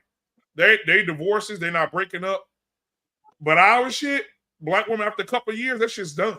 Them white women, they support it. Baby, stay at home with our children. I got you. Don't worry about anything. You know, if you go online, there's a YouTube channel, Stay at Home Dads on the YouTube channel. So whites only. I ain't see no black daddies on there. But there was some white daddies on there. And the woman bought her husband a car, thanking him for being the father he is, and bought him a brand new fucking car and took him to fucking Rome for his birthday and shit. I'm like, God damn. Did she tell him about who's busting it down the door? So, I don't know, but I think it is a cultural thing. I think black would be like Anissa said. She who? She You better buy your man an Embrace the Grace. Yeah, Embrace the Grace said, when I leave, everybody fucking leave it. Take Heed said, you a bitch. Right? And the white women said, no, baby, John, no, I got you, okay? You stay here. But I don't think black men are built like that either. My wife could not come and tell me, baby, stay at home. Fuck that. I feel less than a man. That's just me. But, you know, do y'all think it's a cultural thing? That's the question. Of course it is. Yeah, it's a cultural thing. Come on, take it. I saw your finger up. Go ahead. So I want to share this with you. We are the originals. We always forget that part. Black people, we are the original. In anything that we do, we are the original. Even when Pop didn't make a lot of money and he only brought about $5 a week home, he was a man. He knew he was bringing money home to his family. So black men are not designed to do that. They're not. Ask any black man how it feels when they're not working. If they are a true king, ask them how it feels when they're not working. They feel less than a man. And only how I'm talking like this because I have seen it. I have seen it. It doesn't look good, and it makes the person feel less than a person. When me and my king first married, I have always made more money than this man. I've always made more money than him. My king felt some type of way. He went and got another job so he can make more money than me. And I looked at him. I said, honey, that's not what we doing. You don't have to do that. He said, no, it's not that I don't have to do that. He said, I want to do it. I want to do it. And now, even now that we have been married this long, for about 10 years, my king has made more than me. I don't make as much as I used to once I left where I was in Newark. So my king takes on the lion's share of everything. Before, it was just me taking on the lion's share, but my king worked. So I still had respect for him. But there was a time where he wasn't working and I wasn't working. And when I wasn't working, it was a different type of atmosphere in the house. My king liked that I was home. He liked that I was around the children and taking care of everything, even though I was doing that beforehand, but he liked the extra time that when I was home. But there was a time when my king had to be home and he didn't like that shit. He was like, I got something. Right. And he was out there running, trying to find everything, trying to do something. You know what I'm saying? So it's different in our culture because we look at the man as he is the provider. So when we get up here and we say that, oh, because the woman did it, you know what I'm saying? It doesn't mean like we're sitting up here trying to find out, okay, well, the woman is taking care of the children, she's doing everything, and then when a man is doing it, that it ain't shit. Only why it ain't shit is because y'all black men made it ain't shit. If you meet a man that is your friend and he's not working, you quickly tell him, man, Ninja, you better get your ass a job. You quickly tell him that. Y'all talk amongst each other. It's not us saying that to you. Y'all brothers talk amongst each other and say, nah, Ninja, you better get a job. Now, I wanna address something. How if you look at Tabitha, right? Tabitha, mega star now, right? Okay. When she wasn't working, her husband took on what? He started working for LAPD. He was working, he was a cop for years. Okay. Once Tabitha made it big, she told him, baby, I'm retiring you. I'm retiring you, baby. You know why she felt that way? Because her husband has always been there for her dreams. Yep. All her dreams, he was there. Baby, I don't care if ain't nobody gonna hire you right now. Once you get once you get that first hit, baby, run with it. He was encouraging her. And that's why it was easy for her to say, I'm retiring my husband. And she came to social media, she told everybody, I'm retiring. Do you think she really retired him? Because Chance is on the books, baby. Chance is getting some money out of all this Tabitha. Because he already said, this is my brand right here. She was sitting right there in the chair. He said, this is my brand. Okay. I've been working on this brand for close to 20-something years. This is my brand. I love what he said. Because he's been there for her dreams. That's why she can stand up and tell everybody, I'm retiring my husband. And they ate our ass up for that shit too. They did. But I pray I'll be able to do the same thing. I would love to give my husband everything that I got within me and anything that I get. I would love to, because my king is just that type of man. He just a wonderful, caring, loving husband. And I'm gonna share something with you. Hell or high water, me and this man been through storm and rain, and we still together. So that's the problem that I have. We will get up here and we will say that does not make sense. oh, it's a double standard.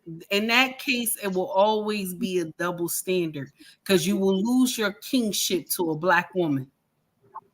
See, white women don't see anything wrong with it because that's just their culture. You know what I'm saying? That's just their culture. A lot of stuff they do we look at them double-sided. Okay?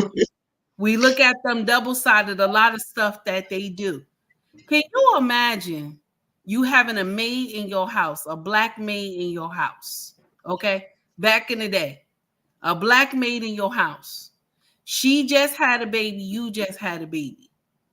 Okay? She watching a baby. You let the black maid breastfeed your baby. They do shit different from us. Do you think another black woman gonna let you breastfeed her baby? She not.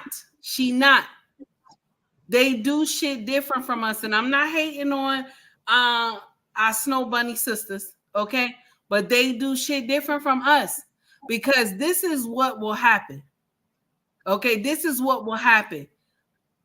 When somebody say something to her, oh, you taking care of your husband, you doing all these things for your husband, and she come across a true alpha male, she gone. She gonna start fucking that male, that alpha male. She gonna be fucking that alpha male, and he could be the director of the motherfucking hospital. She gonna be fucking that alpha male, and she gonna leave him with those motherfucking children. That's what she gonna do. White women, once they come across an alpha male, okay, and I'm not gonna leave my sisters out. My sisters will do the same shit too, okay. My sisters will do the same shit too.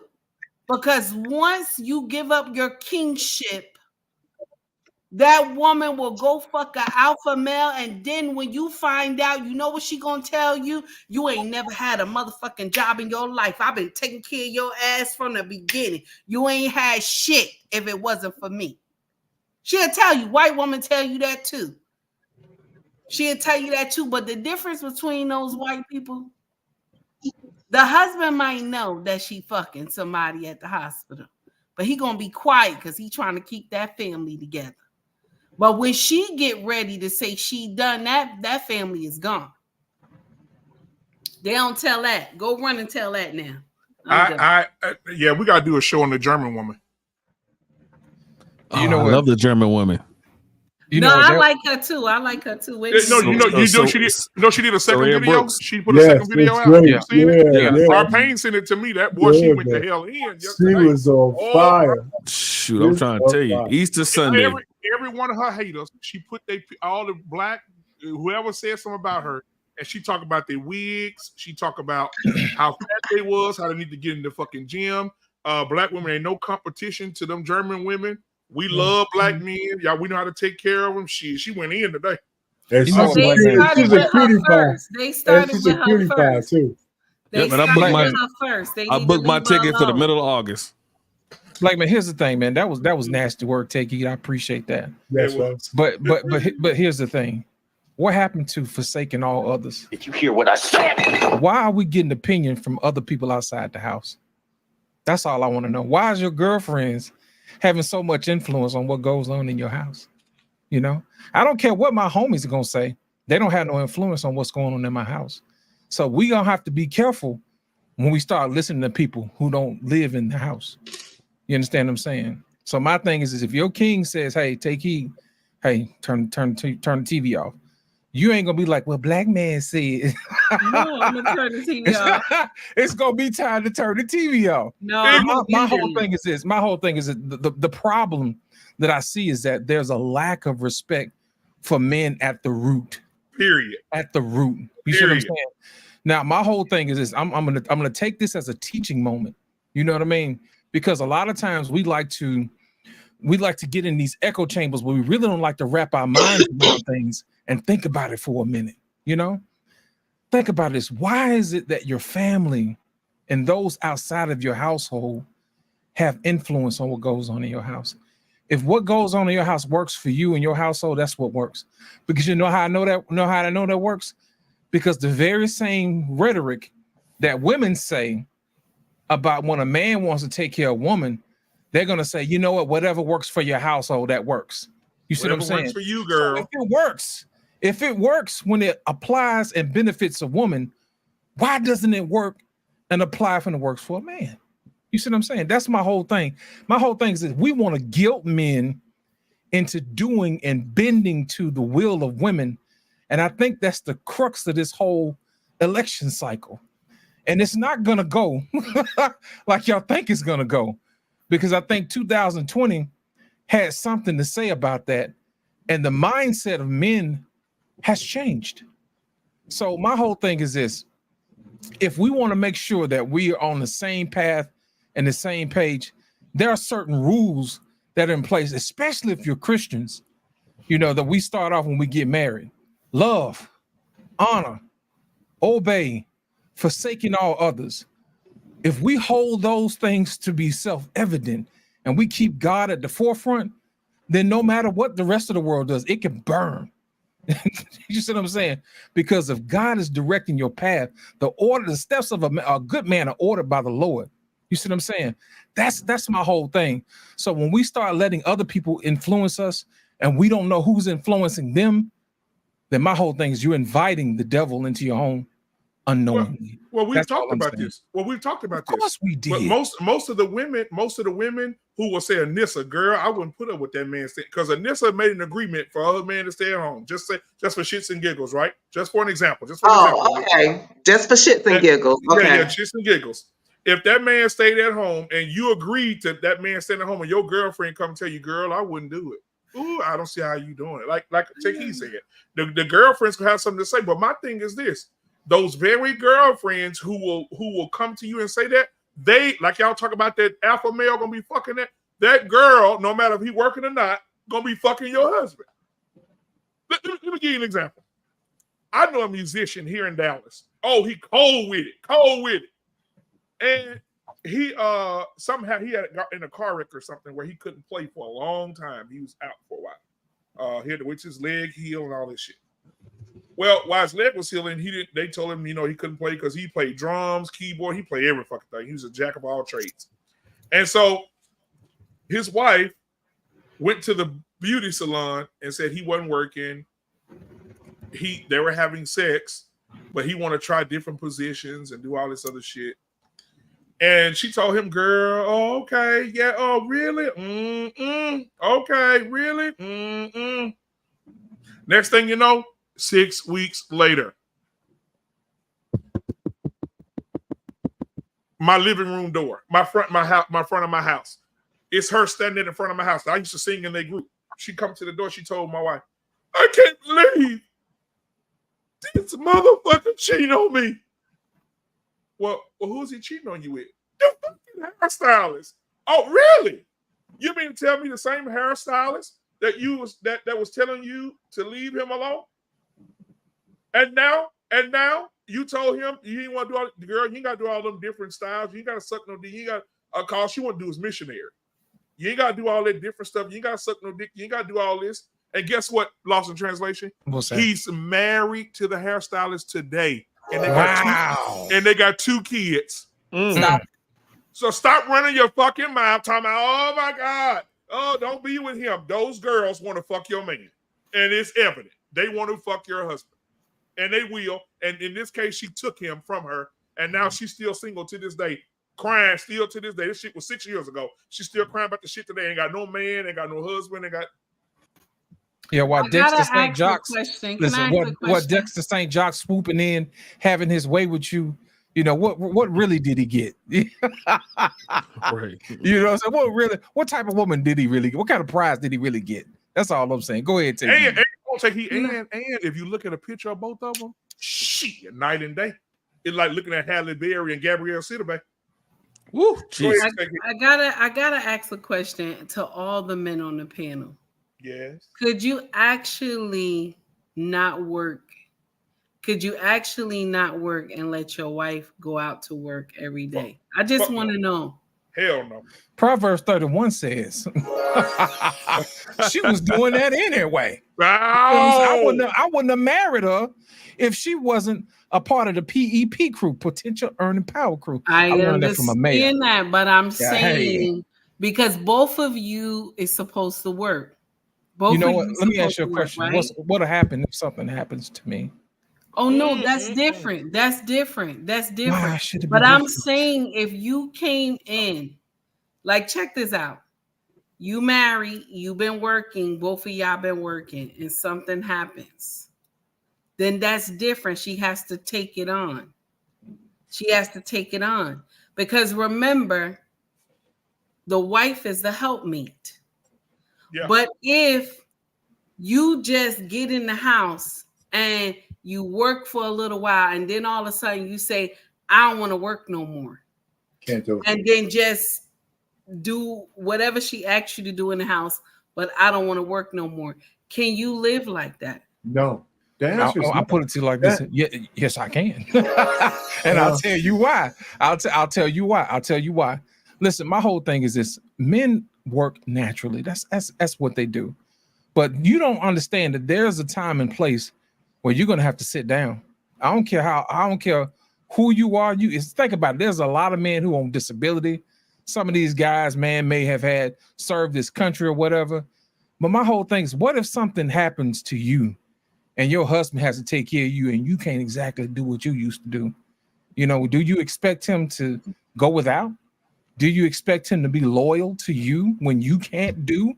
That's the whole purpose of being married in the first place. But y'all To playing lean on each catch other 22. when you Y'all can't. playing catch 22 because y'all didn't say that in the beginning. Y'all No, didn't wait a say minute. That's But that. here's the thing. different. If They didn't that's say that's different if you're different. If you're disabled. There's always some disabled, there's a possibility. problem. You Y'all just didn't said say that that. you're not Y'all working. said that they was not working. No, not That working at was all. like that. No. Take it, you're right. They're not working at all. Y'all didn't say that. Oh, something is wrong because No. I'll No, share take it, you're something right. with You're you. right. You're If right. I said something that. is wrong with my husband and he's sick and he can't work no more, I'm getting my motherfucking ass out there and I'm working to keep the shit we got.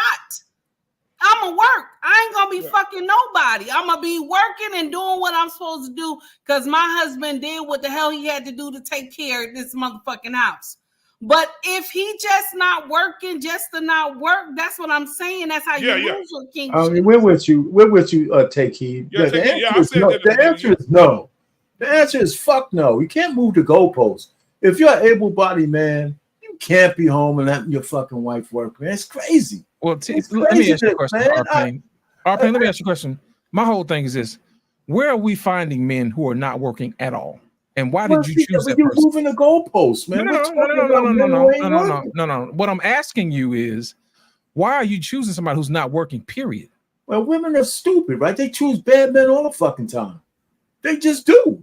I mean, stop. I mean, women are not good choosers of men unless somebody's there to help them say, listen, this guy's an asshole. I mean, listen, I got an ongoing thing with my oldest daughter.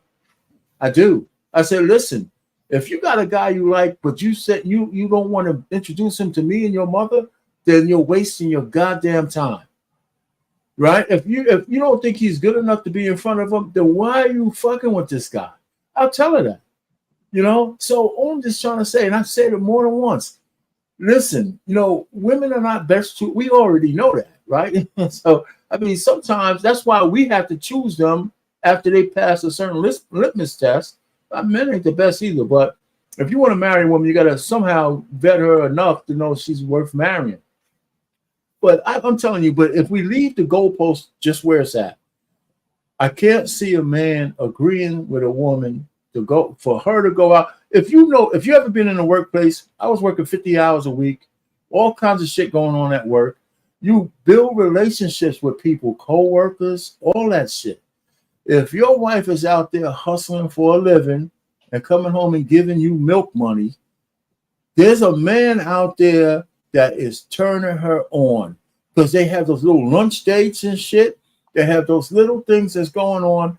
And it won't be long until she's in the car, either giving him a blowy, giving a hand job. It might start with the hand job, and then it'll just keep. Hold on, Loss. I got it.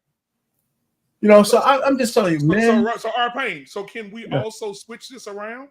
If a woman's sitting at home every day and maybe she's not doing everything around the house that the man is requiring her to do, and he builds relationships at work, and Sarah His wife ain't going to the gym. She's not working out. She's not looking like she should. No, we're not changing. I'm saying we're reversing it. And he built a relationship with a woman at his job. He's going to end up fucking that woman at his job. Yeah. Okay. So, but because, you see what I'm saying? It's the same thing. No. You say it's the same thing, but for the most part, the guys, the men, but he ain't looking at his wife different. Most men whose wives stay at home. That's let me finish. Let me finish. Talk our pain. When a guy is working and his wife is at home, he walking right into it. No, I'm not walking in it because you guys, the man's working, he could get into an affair, but he's fulfilling his obligation to his wife and family. Yes. Okay, so this why this whole adage that men could go bang out another woman and come home and still take care of the family. That's one thing. He doesn't start disrespecting his woman as a woman.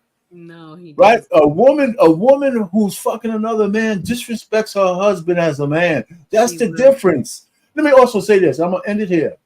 When if a woman is cheating with your husband, with a woman's husband, there's a chance that woman actually could even envy the wife. She could even envy the wife. But if a man's busting out your wife, he looks at the man, the husband, with full contempt. With full contempt. So there's a big difference. There's a natural condition and difference. So we could try to equate the fucking things about men going to work and fucking the secretary and shit. It ain't the same as your wife going to work and fucking the goddamn CEO. It's not the same. I agree with you, Arpane. I agree with you, Arpane, because if a man fucks a woman, if I go to work and fuck another woman, I'm conquering that woman. But if a man fucks my wife, he conquered my wife. Yes. Yeah. You see how that works. So I understand what you're saying, and so it will just never be the same. Even when she come back home, it's women are so good. I think the women. I think women. I think women were spawned by the devil. How can a woman have a good conscience? Men have horrible conscience. I remember back in the day, I would fuck somebody when I was dating a girl and then go fuck. I'd be like, God damn, I feel bad like a motherfucker. but women do not do that. Women will go suck dick, swallow nut, get bust in, throw that shit back, wipe that pussy off with a Kleenex, come home, kiss you in the mouth, rub your back, fuck you, and go to sleep and sleep like a baby. They fucking evil. They're fucking evil. Black man, let me ask you this. What do we call black? Let me ask you a question. What do we call a man who doesn't have respect enough for his wife not to cheat on him? What do we call him? A man that don't cheat? Yeah, no, a man who has no respect for his wife by cheating on her. What do we call him? A bitch. What's the equivalent for the female version? She going through something. Oh, she going through something. Okay, I just wanted to clear that up. No, she a hoe. What is that? Appreciate it. Thank you. That's the show. Thank you for coming out. God bless. Good night. Y'all something, man. I've been waiting. She needed a little sexual healing. I've been waiting for y'all to catch up with joke all night long. Y'all listen. Y'all didn't walk into it. Y'all sashayed right on into that damn thing. You didn't. They walk right on into that thing. What we have been trying to tell you is that women do not respect men, period, whether you got money or not. As long as you do what they tell you to do, that's when your respect is bought and paid for. Think about it. Mm-hmm. That's what we've been trying to tell y'all, man. Man, hey, Angry Man, I sent you the link, brother. Check your DMs. Yeah, so hold on, let's do these super chats real quick. We got Angry Man said more boomer logic talking about our pain. Oh man, Angry Man, we go at it, man. Shoot. Man. And Angry Man said because men actually love, women only love their children. You know what? That goes back to the Chris Rock thing he said in his stand up. He said women only love men based on what they can do. They love the children, the dog. Yeah. And themselves unconditionally, but the man is only loved under the condition he can provide. Yep. And Well, we women just proved definitely that have tonight. conditions. They definitely have conditions. We just proved that No, tonight. The y'all didn't programming prove is so deep. anything. Nope, The y'all did programming is so not. deep. Y'all moved the goalposts, and that's You how know you what? was able to Hey, prove it. No, T. let me ask you a question. When have we I've ever been married known? a long time. Ain't no way, T. no good in hell well. That don't Let make me no ask you a sense. question. T. let me ask, when have women never moved the goalposts? No, but y'all did it tonight. But I will give Y'all you do this. it every Y'all day. did it tonight. Listen, I will give you this, but here's the thing. The reason why we moved it, because we first started with the kids, because we know y'all love the kids. You know what I'm saying? Not mine. We said fathers like to stay at home with their kids. That means he's doing something, okay? And the closer we move it away from him doing something for her, then all of a sudden the respect for him disappeared. That's all we're just trying to say. That's the reason why we did it. We understand men don't work, don't eat. We understand that. But the exercise was to show you that the programming is so deep inside women that they are going to be rebellious regardless. The nicest women, the most beautiful women, you know what I'm saying? They have zero respect for you the minute you can't do for them. And I think men need to be aware of that. Y'all moved Our the parents said that goalposts several times. tonight. No. Come on, disagree. Go ahead, No. Arpain. Dude, don't worry. That nigga ain't shit. Come on, Arpain. I want to hear this pander action. Come on. No, it's not. Pander cat. Listen, I Arpain think is you not guys are pandering better. tonight. No. I'm not, man. Listen, man. Listen. You guys, it's not programming. Women by nature respect men who can do. That's just the way that shit is, man. You can't change that. Women, you know, forget. I mean, you go back into the baby boomer caveman days, and go further back. Women always respect the man who could do. The guy who went out and got most meat got the most pussy. Man, it's as simple as that. That shit didn't change. I mean, what are you talking about, man? If you go back to the ancient fucking guys, the men who were the hunters, they got the best shit. And then the women and the children were on the inside of the goddamn cave. The men were on the line. So if they got attacked, they had to fight first. I mean, it's just the way that shit is. You know, so it's natural for a woman to expect shit from men. That's a lie. Just is. That's a lie, Arpain. Okay. Because if what you're saying is true, Pookie and Ray Ray don't exist. Because no, it's not true. That's not true. That's not. Hold on, there are men out here right now with wife beaters on and one shorts, fucking women who work in corporate jobs. They ain't got no money. Hold on. That's a natural thing too, because those fucking women see something aesthetically in those motherfuckers. That's part of it too. Listen, when Kiki Palmer fucked a light skinned brother like AM, right? I had to say that so he could get on my case. She saw something. Damn. She saw Let something. me introduce the man first. She Before you start throwing bricks at wanted him. her baby. I know. Hey, I'm sorry, man. I'm gonna joke. She saw something in that man that she wanted for the aesthetics of her baby. She didn't give a shit about him. So she fucked. fucked. So hold on. So don't that explain 80% of single moms then? Because they saw something in it. Yeah, because they saw something they wanted from the motherfucker, Oh, okay. and he was there. The same principle. It's something they wanted. It's something they wanted. So if you're a CEO, listen, I was a president of the frat, right? I was a president of the frat when I was in college. I probably got more pussy than I deserved because I was a goddamn president. Probably right. You know, so I was a president. I freely admit that shit. And when women used to come up to me, man, touch my sweater and my colors and shit, I said, you know what? Maybe I should feel offended by this, but let's go, baby. Hey, you talking too loud. Fuck the bullshit, man. So ladies and gentlemen, welcome to the show. Hey, what's up, Angry Man? Yes, sir. Yes, sir. What's up? Welcome to the show, sir. Welcome to the show. What's going on, y'all? What's happening? What's going on, man? What you got to say? I want after Angry Man go. I want to hear what Take Heed said. How we move the goalposts. But go ahead, Angry Man. Go ahead. We did that for a reason. I admit that. So I wanna ask Arpain a question. But here's the thing. Us light-skinned brothers, every last drop of punani that I got, I know I deserved. So that's probably the reason why you dark-skinned brothers be having issues with us, because y'all don't be feeling like y'all deserve shit. So that's one. You feel me? Oh man, that explains that. That's why that little bit of light skin hate be coming out like that. But I don't hate all the light skin motherfuckers. But The question I want to ask Arpain is this. Yes, sir. Can you just walk up to your wife and just take the coochie whenever you feel like it? Even if she ain't in the mood. Yeah, pretty much. Pretty much. You know, and when she's not in the mood. No, let me say this. Right. You asked me a question. You're asking me a question. Let me rephrase. And you're not gonna let me answer. Listen. Let me rephrase. Hold on. Let me rephrase. Okay. I don't think you get what I'm asking. Okay.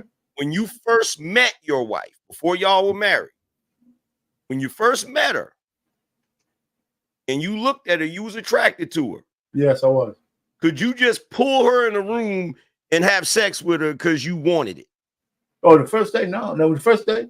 But let me say this: the first day, just not knowing nothing about it. No, I couldn't do that. I wouldn't even try that. No, but go ahead. So guess what? During those times back in the day that you keep talking about, where women would go after the dude that hunted the most and did all of that, he could do that back then. Yeah. Okay. So now the reason why I'm pointing this out is because why do you expect the men to evolve to be more civilized, but you expect the women to continue acting like we still in the damn village? Yeah, you're asking me whether I think the women haven't evolved? I mean, you just made a whole argument for how they happen. No. Well, listen, women in the sexual marketplace, women are like fucking wild beasts out here, man. They're fucking anybody they want. Okay. They are. Right? We can't have a big baby Palmer. We can't have the issues we're having with all of these illegitimate kids out here if the women ain't fucking the way they want to fuck. And you cannot. Right? In this day and age, as a man, you cannot expect to be able to take coochie whenever you want it. No, you can't. To slap women upside the head whenever you disagree with them. You can't do none of that. So in other words, men have had to evolve over time when it comes to their interaction with women. We cannot continue to be barbaric like we were back in the day. So why is it you don't expect women in this day and age to actually evolve to the point where they love men for more than just what the fuck they can do for them? Well, because women have, actually at one point, I think women have gotten there. They devolved with feminism. They devolved. They called women empowerment was 100% directly proportional to how many dicks they sucked. They called that female empowerment, and women fucking they cleaved to that shit in droves. So then basically they fucked up families, they fucked up weddings, they fucked up family structures. So they devolved. So basically what you're telling me is that because women are not going to accept you walking up and just taking it, they're not going to accept you just going upside their head. So basically what you're telling me is that the men have been accepting bullshit and the women haven't. No, I don't think. I'm saying that women have devolved to where they. It's not directly, but they devolved to the point where they're coming up to men and saying, "Listen, you got what I want, and here's some pussy," and men are gonna take it because we want pussy all the time. Now, how many men walk away from pussy? Not too many. But angry man, you an evolved dude, right? The average rank and file guy who ain't getting no pussy ain't turning it down. He's not turning it down. Problem. Well, we got a lot of those guys out there, right? We got an incel problem. We got all that stuff. So the nature of men and women is pretty much that dance is still going on. And at one point when I was younger, let me just say this. When I was younger, women used to take pride in dividing themselves from the 304s. That shit ain't true no more. But you can't tell a difference. But you can't, like, do y'all get what I'm saying to him? You can't continue to make the argument. You can't continue to dismiss bad female behavior. No, I'm not. I'm just pointing out their nature, because we don't get to dismiss our bad behavior. I agree with you there. On our nature. I agree with you. I'm just saying that's how we would want it to be. That's not how it is. We the men. Wait. No, I'm talking about we want women to evolve, but they haven't. That's why we're having so much trouble. That's why we're having this gender war. Who's Who's in charge of the society? Oh, you know what? Unfortunately, the white man has made a Western society a haven for fucking women. They have all around the place. That's why we got the stupid fucking laws we got. Right? We've made it so comfortable for women to do what the fuck they want to do in every aspect of our lives. We're living through this fucking. I mean, so we don't want it that way. I'm just telling you, this the way it is. Wait. What the holy hell the white man got to do because our control over our women? Do you realize? Check this out, RP. Do you realize that Pookie in the hood got more control over his woman than the average brother? Woo, you preaching. Yeah, I don't disagree with that. Pookie don't care about the white man's control. No, okay, so this, but I'm trying to speak in levels here, right? Because we live in the West. But I understand what you're saying. But when we talk about control, how much control black men have over their women?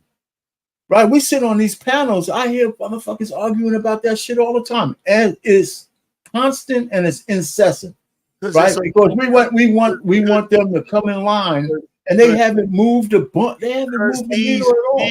Because these men are a bunch of bitches. Bitches. And when I agree with that. When you tell them that they being bitches, they don't want to listen. So, but the white man ain't got just said it. All right, so listen, you guys are making me argue with you guys. I understand the way you want it to be. I'm just telling you the way it is. I would rather it be where men, and so I can only control what I control in my household. Let me quote John Witherspoon from Friday. That's not what it is. That ain't the way it is. These you boys today, you just sissified. You feel me? It's not the way it is. Look, here's the problem. Yes, and this is where the irony comes in at, right? We can't walk around here beating our chests, talking about we the men and we the leaders and we this and we that, and then turn around in the same breath and say, it's the way it is because that's how women want it to be. I didn't say that. I didn't say that. Now, I'm saying the army of simps out there far outweigh the angry mans of the world. Or the BMUs of the world, or even me. We got more simps than per capita than anybody, and that's why this shit is the way it is. I would like it to change, and we can only change what we can do in our sphere of influence. Like you got a. Let me just say this: you got a big following, angry man. You impact and you influence the following you have. BMU is building his, and that's the only way it's going to happen. Even Kevin Samuels, who made a lasting impression, only took it for so far, and the fight and the battle still rages on. But still, but we got thousands of hyenas out there screaming into the wind, screaming loud and shit, right? And so we got legislation backing them. We got all kinds of shit backing them. Have you noticed all the black women who are getting these high positions and high power? They're all fucking liberals. The hyenas are irrelevant. We wanted to be irrelevant. Real quick, Anger Man. Okay. I was at the barbershop sitting in the chair. I'm getting lined up. This guy that was in there before me came back in. These were his words. He said, "Hey, Peter." Peter said, "Yeah, what's up, man?" Peter's the barber. He said, "Hey, listen, I know you just cut my hair. I just FaceTime my wife. She said it needs to be down a little bit more." Oh, hell no. Yeah. So here's the problem, right? Here's the problem. Swear to God. Y'all giving the hyenas more power than they actually have. Correct. Yep. Okay, so number one, the hyenas are irrelevant because the only thing in the hyenas' future is the elephant boneyard. I agree with that. But lions don't date hyenas. Lions don't marry hyenas. Lions run hyenas the fuck away. And the problem is too many men walking out around here that think they hyenas too instead of knowing that they lions. Come on, bro. That's the problem. The problem is like the dude he just said, calling his freaking wife. If I'd have been in that barbershop, I would have roasted him into oblivion. I'd be like, wait a minute. I think you agree with my last statement. There's an army of simps just like that out there, man. It's an army of these motherfuckers, man. You can't. I know we would like to say they're doing the wrong thing, but they have influence. They have the hyenas out there have an army. They got no influence. No, I'm saying they got an army. We don't have to say we agree with what they're doing. That's not what I'm saying. But just the motherfuckers exist. We're fighting the goddamn simps every goddamn day on these panels. But men have to be unapologetic. Men have to be unapologetic with women, and they have to be unapologetic with men. I agree with that. You got to check the men, and you got to check the women, and y'all and men are scared to check the women. It's happy wife, happy life. Fuck that. All right. So just because we're having this debate doesn't mean I disagree with any fucking thing you guys are saying. Either we're gonna have a full round of debate or not. Those motherfuckers out there exist, and we can't just ignore them and think they're going to go away. They haven't. You do know. I gotta bring this up. I gotta say it, even though you don't like it. You do realize that army of simp shit started with your generation, with the right? boomers. Oh, you stop that bullshit, man. I don't agree with that. Exactly correct. It's not true. It's just not true, bro. Listen, y'all was some That's the truth. Y'all was some old Lenny Williams. Ralph Tresvant, need a man with sensitivity. All that shit. Yep. Nissa, come on, Nissa. I just had a question for Angry Man, getting back to the topic. So do you think a man can be a lion if he wants to be a stay-at-home dad and the woman works? Ooh. Getting back to the topic. Hell no. Thank What is he you. gonna do? Stay home and iron and cook and vacuum? He needs somebody to kick it. You know what? Kick it. Drizzle. Let me stop. Let me stop. He can't be no. Hell no. That's not the way humans operate. That's not the way we think as human beings. We seem to think, not y'all, but human beings seem to think we can circumvent hundreds of thousands of years of bioevolution. Men have always been the hunters. They've always been the fighters. They've always been the providers. I would argue that any man that puts himself in that position is going to end up in a deep depression. Yeah. Men do not like to be in that position. There's been plenty of times in my life where I've dated women that were willing to take care of me, that were willing to, I could have been a whole homosexual riding around in her car and all of that shit. And you know what? Anytime I was in a position where a woman that I was dating made more money than me or was more productive than I was, it made me feel like shit. It made me feel horrible as a man. And I think there are a lot of men who lie to themselves and look for other excuses. This is why the homosexuals, the dudes that's in situations like that, their relationships always have issues. They always argue with their women. You'll even hear women say the worst type of man to be with is a broke man. That's right. Because he'll be mean and extra vindictive, and he'll start taking out all his anger on everybody around him because he's not in the position he wants to be.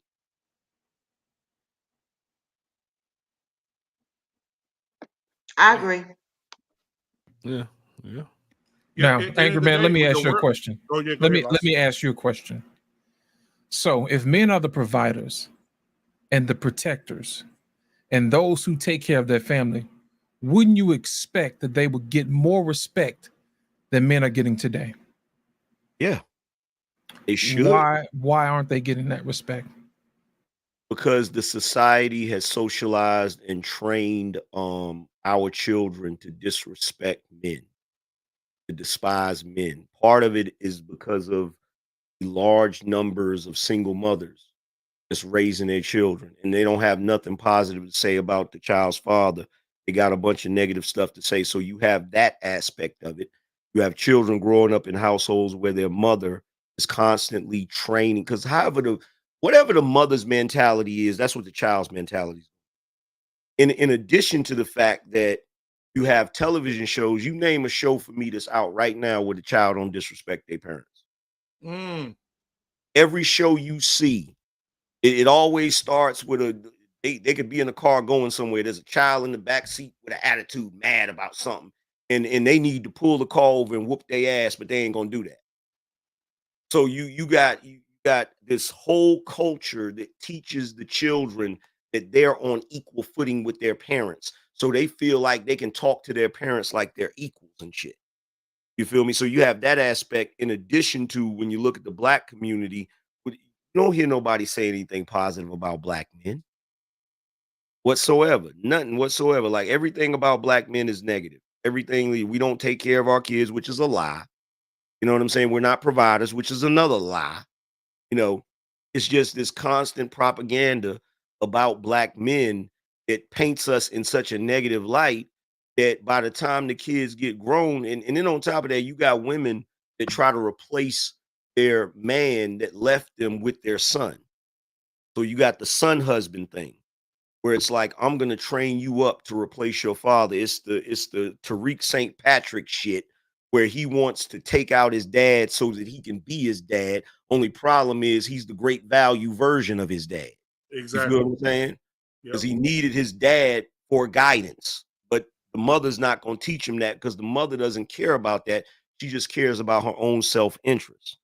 And a lot of women be using their children as a support system whenever they freaking break up with the guy they were in a relationship with, when really, to be truthfully honest, if they were adequate parents, they wouldn't even include the children in their dispute.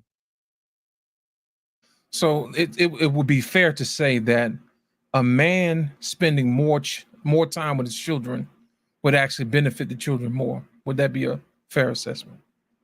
In this day and age, the only way I've come to the conclusion that the only way a man is going to get any respect from his children or his children be raised properly, they're going to have to be under his roof.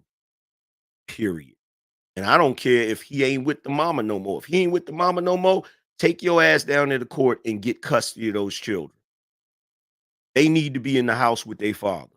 Period. Because as long as we got a group of children that have no respect for the men above them, we always gonna be messed up in the game. You know what? The defense rests, sir. Yeah, you know what? I'll say this. Then we'll go around and let everybody else get something out. You know, I was thinking the other day, what is the purpose? A lot of men say, hey, babe, whoa. You can't have that attitude, babe. I'm providing. I'm taking care of my kids. And the response they will get is, that's what you're supposed to do. That's your job. That's your job. So then in return, I'm thinking, well, what's the point of Mother's Day? Why the fuck would I go buy you roses, take you to dinner, take you on a trip for Mother's Day? That's your job. That's what you're supposed to do. Why would I celebrate you being a woman and a mother if that's your job? If we're looking at it evenly, if we're going to balance it. If I say I'm taking care of my kids, oh shit, what you want, a cookie? Because a woman is a human being, a man has to be a human doing. Everything we do is production based. Yeah. So we're judged by what we do. Exactly. As men in general. As black men, we're judged by what we didn't do. You feel what I'm saying? So with the women, the way the children look at it like mama don't got to do nothing for me. She only does it because she loves me. So because of that, they worship her and give her. This is the whole reason why a mother can have a dead-end job struggling in the projects and the kid will still grow up and praise his mama. Instead of saying she didn't try hard enough, he'll say, well, we didn't have much, but my mama did the best she could. He's not going to talk about that he's not going to talk like that about his father. Because in his mind, his father is supposed to do this and supposed to do that. And that's the reason why he doesn't feel any need to give him any praise or worship or love or any of that, because you're not doing this because you want to. You're doing this because you have to. Even to the degree that they probably feel like, well, the only reason you take care of me is because if you didn't, you'd go to jail. Yep. So they don't think, I don't even think most of the kids, most of the black kids, I don't even think they love their father. That's the real question. Take heed. Talk to us. I'm glad you let me go. I'm very triggered by this conversation today. Yes. And I'm mad with the both of y'all. Yes, I am. Oh, because I moved the goalposts. When we had this conversation, it was not that the husband something was wrong with the husband. The conversation was the husband was home. So I me agree and with you, Anissa, KD. no, I'm still mad with y'all. I'm still mad with y'all. Now, the second one that I wanna say this to what Angry Man was saying. I want to say this. The job of the wife is to teach the children how to love their father. Mm-hmm. That's her job. So when these kids grow up and they dislike the daddy, the mama failed at her job.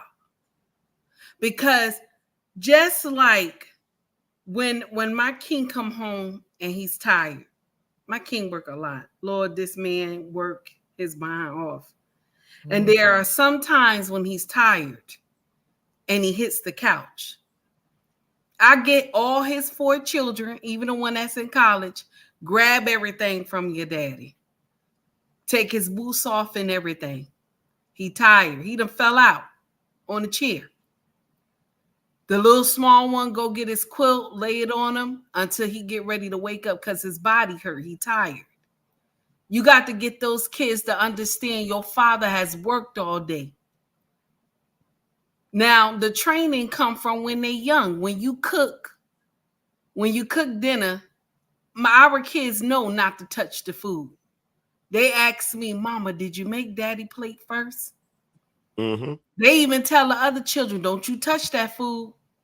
Don't touch that food. Mama ain't make daddy plate yet. They tell the other one, don't eat that big piece of steak. That's daddy's steak. That's daddy chicken. It's the mama's fault if she don't train those children to let them know if it's not for your daddy, you wouldn't be living in this house. If it wasn't for your daddy, you wouldn't be driving. Your mama wouldn't be able to drive this car. If it wasn't for your daddy, you wouldn't have these clothes you got on, these shoes that you got on your feet, the food that you got in your belly, if it wasn't for your daddy. So when these children grow up disliking their fathers who have raised them, it's the mama's fault. Because she's supposed to train them and let them know it's your daddy making. Just like today, this is just something personal. Last week, my king said, I gotta get me some boots. I gotta get me some boots. Knowing don't go well, we have to get ready. You know what I'm saying? To prepare for the new bills coming in. Okay? The new bills coming in. So we gotta prepare for that. So now our eldest daughter who's in college tells him, say, Daddy, I need some money, right? Now, he know he's supposed to use this money to get something for himself. But what he do? He cash app her, huh? You know. And then I tell him, well, honey, the little money that we did have, because we done already took care of the bills, the little money that we did have was for you to get these boots. He was like, well, you know, this child, she needed that. And, you know, I want to make sure my daughter have everything she need. I want her to be begging nobody up there at that college. I said, okay. So today, while I was going food shopping, I stopped and get him them boots. And the kids get to the car. They take out everything from the car. They said, Mama, who boots is these? I said, your daddy. They said, Daddy needed new boots? I said, yeah, he needed new boots. They said, oh, Mama, wow. I said, yeah. Put him up on his bar. When he came home from work, he said to me, whose shoes is them on my bar? I said, them yours. He said, what? I said, yeah. Because he said to me, thank you. But you know what I turned around and told him? I said, sir, thank you for paying this mortgage. Thank you for paying the light. Thank you for paying the gas and the water. Thank you for the food that you put on the table. Thank you for putting the... He said, stop now, stop. I said, yes, thank you. So if we don't teach the children that the father is king, They will get older and disrespect him. They don't know what he has done in the household. And the mama gotta put that out there and let them know it's your daddy. It's your daddy. So yes, I blame that on the mama for that. If the children don't love the daddy. Now, one more thing I want to stretch out real quick is that once a man capture a woman's mind, she gonna do everything that he want her to do. Okay? I don't care if that's his girlfriend or they got married. I always tell people that my husband had captured my mind because I won't do she without this man. Like if he say no, it's no. Even if I be like sad about it, like honey, he like no. It's no. Because that's how our house is ran. Now, I'm not saying I was like that in the beginning because the first 2 years was a nightmare, okay? But once he got me trained, and I say trained and I say it with respect, okay? Once he got me trained, I had to understand the assignment. I have a healthy fear of my king. Most women don't have that. I have a healthy fear of him, and I respect him more than anybody in this world. Okay? Even more than my father. Because I know where this man picked me up at, from baby mama lane around the corner up the street. Okay? So, with that being said, once a man captures a woman's mind, her body will follow. Once he captures her mind, can nobody entice this woman. I don't care how much money you got, how good you look. Once the man capture his wife's mind, can nobody say she to her, and she might fight you if you say you want to take her out somewhere. And I'm done. I'm finished. Appreciate it. Take heed.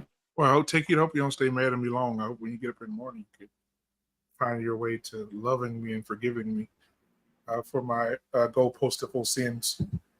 Listen, let me explain something. The reason why I pulled that out of you, take heed, is because people need to see what love for a husband looks like. Amen. Fucking right. Here's the thing. Listen, I love Kevin to death, but Kevin wasn't militant enough. You know what I'm saying? He pretty much put it out there that women really don't care nothing about you unless you're able to give them something. You see what I'm saying? My question to you is point blank. I don't put no sugar on it. Do women really actually love men? At all? At all? And the reason why I asked that question, is because everything is predicated around what Take Heed just said. That man knew he needed to have some boost, but because he had love for his daughter, he gave it to her. He didn't even open his mouth. And because she had reverence for her husband, she didn't even tell him she was going to do it. She got it for him. That is what a fully functioning, loving marriage looks like. And the problem is that we never get to that part because we can't get past our own selfishness. And that's the real question I wanted to ask. Do women really even love men? That's the question. And every time we turn these YouTube streets on, I get disappointed every time. But then again, every now and then I turn on Take Heed and there's a glimmer of hope. And Take Heed for that. I appreciate you. Because we got to get back to learning how to edify each other. And one thing I can say about you, you know how to edify your husband. And I'm going to make sure I edify you because you're doing the right thing. I appreciate you. And yes, we did have to drag that out of you because I wanted an honest, emotional reaction from you. And it did what it was supposed to do. I know you don't like it, but sometimes y'all get used to our old tricks, so we had to pull out some new stuff out the bag. But I appreciate that. But I remember something that you said earlier. She said the job of the woman is to teach the kids how to love the father. And the only way you can do that is to actually love the man. You see what I'm saying? Even in Proverbs 31, it says that the husband teaches the kids to praise the wife. That's the husband teaching the kids to honor their mother. You see what I'm saying? So you're supposed to honor your mother and your father, that your days may be what? Long. That's right. And that's the reason why we're suffering, because we don't know how to edify each other. Every chance we get, we tear each other down. But the problem is sometimes when we try to correct each other, we mistake that correction for tearing each other down. And I think we got to get past that. Stick to the topic. We don't dislike you. We just dislike some of your behaviors. And I think sometimes people don't know how to separate the two. Does that make sense? Appreciate it. Oh man, Professor, how you gonna come behind that, brother? Pause. I'm not. I yield the rest of my time to the panel. But no, yeah, there's nothing I can say, man. Take heed, said it. Angry Man has said it. I ain't saying nothing about it, man. Y'all got it. I think the world is changing, guys, and I think that the things that we look at, and it's hard to say this, god damn it, but now we're going to be start looking at as old school OGs, right? Because these younger kids in their 20s and in their 30s, shit, they're okay with them men standing at home. These the dumbest group of women I've ever seen in my motherfucking life. I'm being for real. These motherfuckers are stupid. Some of these women don't give a fuck. Matter of fact, I'll be honest with you. There's a young lady I work with, and she's 30. Just had her 30. Dirty. And she's professional. She makes a lot of money, look good, very attractive. And she sit there all day crying. She sit there with her fucking her AirPods in her ear, listening to the man holler and scream at her all day, cussing her the fuck out. And then you ask her what you finna do when you get off. Go home and cook. And that motherfucker sitting at home every day ain't doing a goddamn thing. She taking care of him. And he called her. She put the phone down, and he want to watch her work all day. She got the phone down. They FaceTime each other. He sit and watch her work all day. Sometimes I walk in the office to handle some work, and she look up at me and she be like, "Cause if I say something, he gonna be like, who that nigga in there?" Then he gonna cuss out for another 30 minutes. And she'll go right home and cook for that nigga. There's a white woman. That's that Pookie that control. That's what Angry Man said woman. earlier. That's that Pookie that controlling that woman. Exactly. He's sitting at home with a white beater and some and1 shorts on, commanding the household, and he ain't got no job. He playing the game. That's because she don't see the value in herself. Exactly. How you gonna let somebody else run your shit? You know what I'm saying? And you don't have value for yourself. Exactly. Here's my thing. She's gonna have to learn on her own, because that's nothing that nobody can tell her. Beautiful That's just one of those lessons she's gonna have to earn. She can't buy it. You know what I mean? It's like trying to change somebody's mind. It's like we talked about this Republican Democrat thing. Sometimes you just got to walk through that thing, man. And nobody can tell you to do that. You're gonna have to earn that lesson. But you know why she operates like that? Go ahead. Because she doesn't know what love actually is. Yeah, I believe that. Her mother probably cursed her out and talked to her like a dog. And so because of that, she think that's the expression of love. You feel what I'm saying? And that's why when a lot of these women get with dudes that actually love them and are nice to them and They kind, self-sabotage the fuck out of them. they take that shit as it's almost like they think they don't deserve it because they're not used to it. Yep. Yeah, but see, here's they do something to fuck it up. They do something to mess it up. And that's where us as men have to stay with the women we getting pregnant. We have to make better decisions when we get women pregnant, because a girl's first love is who? Her father. And if she's not getting that love that she's getting from her father, she's gonna look for it in other places and not know what it actually looks like. So, we have to do a better job as far as having kids with the women that we're gonna stay with, so that our daughters don't grow up and look for that love in other places. Well, here's the thing, Professor. They're gonna have to start choosing better, brother. We can't force these women to choose better men. Even if you made all the men better, I have a sneaking suspicion they will go find a Pookie somewhere. They will. It's like Pookies is magic. Like I promise you can go outside right now. You can never find a Pookie. But if you find a sister who got low self-esteem, she will find a pookie like a bloodhound. You know what I'm saying? Did you hear what I said? She'll haunt him out. She'll get him. She'll find him, man. Sniff him right on up out of there. But Lost, hold on, Lost. Hold on. Bro, I know what video you got. No, I ain't playing no video. Listen to this.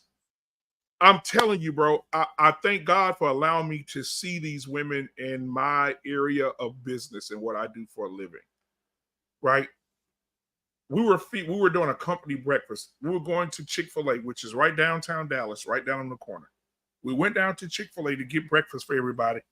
There's this bald-headed gentleman, tall guy, gray beard, salt and pepper guy, silver fox is what the ladies call him.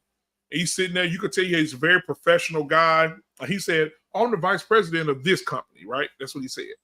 And she was sitting there looking up at him like, oh, my God. He gave her a number. They were going back and forth. This man asked this when he told her my wife died. I lost my wife about a year ago from breast cancer. Play. Yeah, I lost my wife from breast cancer. Right? And they were just conversing back and forth. He said, I want to take you out. He took her out, bought her some nice stuff. They went to the movies, had dinner, blah, blah, blah, blah. Was it? All right, after a few weeks, he said, hey, listen, I stay at my home, come to my home. She went out to his home. She said he has a beautiful home. She's telling all the girls, you're hustling like a motherfucker. He has a beautiful home. Oh, my God. Then the next week, she was like, this nigga must think I'm crazy. I'm thinking, what the fuck is happening? She said these words, man, I don't like him like that. He want me to spend the night. He want to see me every day. When we go out now, he want to hold my hand and do all this. She said, I don't need, She said, oh my God, hell no. She said, he tried to kiss on me and hug on me. I'm like, But then 4 weeks later, this stupid bitch, I'm trying not to cuss today. A few weeks later, she said, the girl beside her said, girl, what you doing? Why you ain't with me? They call him UD. Now, I don't know what they call him. I get Uncle Daddy is what they call him. They call him UD. That's what they call him. Uncle Daddy. And so she said, "Oh, I'm back with my my ex." Sorry ass trifling. Listen, the nigga is she went back to is so goddamn trash they won't even pick him up on the corner. The nigga is garbage, and the girl right there telling her, which she trash too, but the girl was telling her, "So you gonna choose to go back to this nigga that ain't got shit, and this old nigga trying to wipe you up?" Because he already told her. He said, I'm looking for a wife. He told her, I'm looking for a wife. I want to be married again. Bro, I want to have. They don't want to be wild. They want to be thoughts. Know how they look. Let me tell you something. Women's ability to get a man is it's a skill. It's a skill set that's taught the same way that these women today have lost the skills of their grandmother and their great-grandmother when it comes to cooking.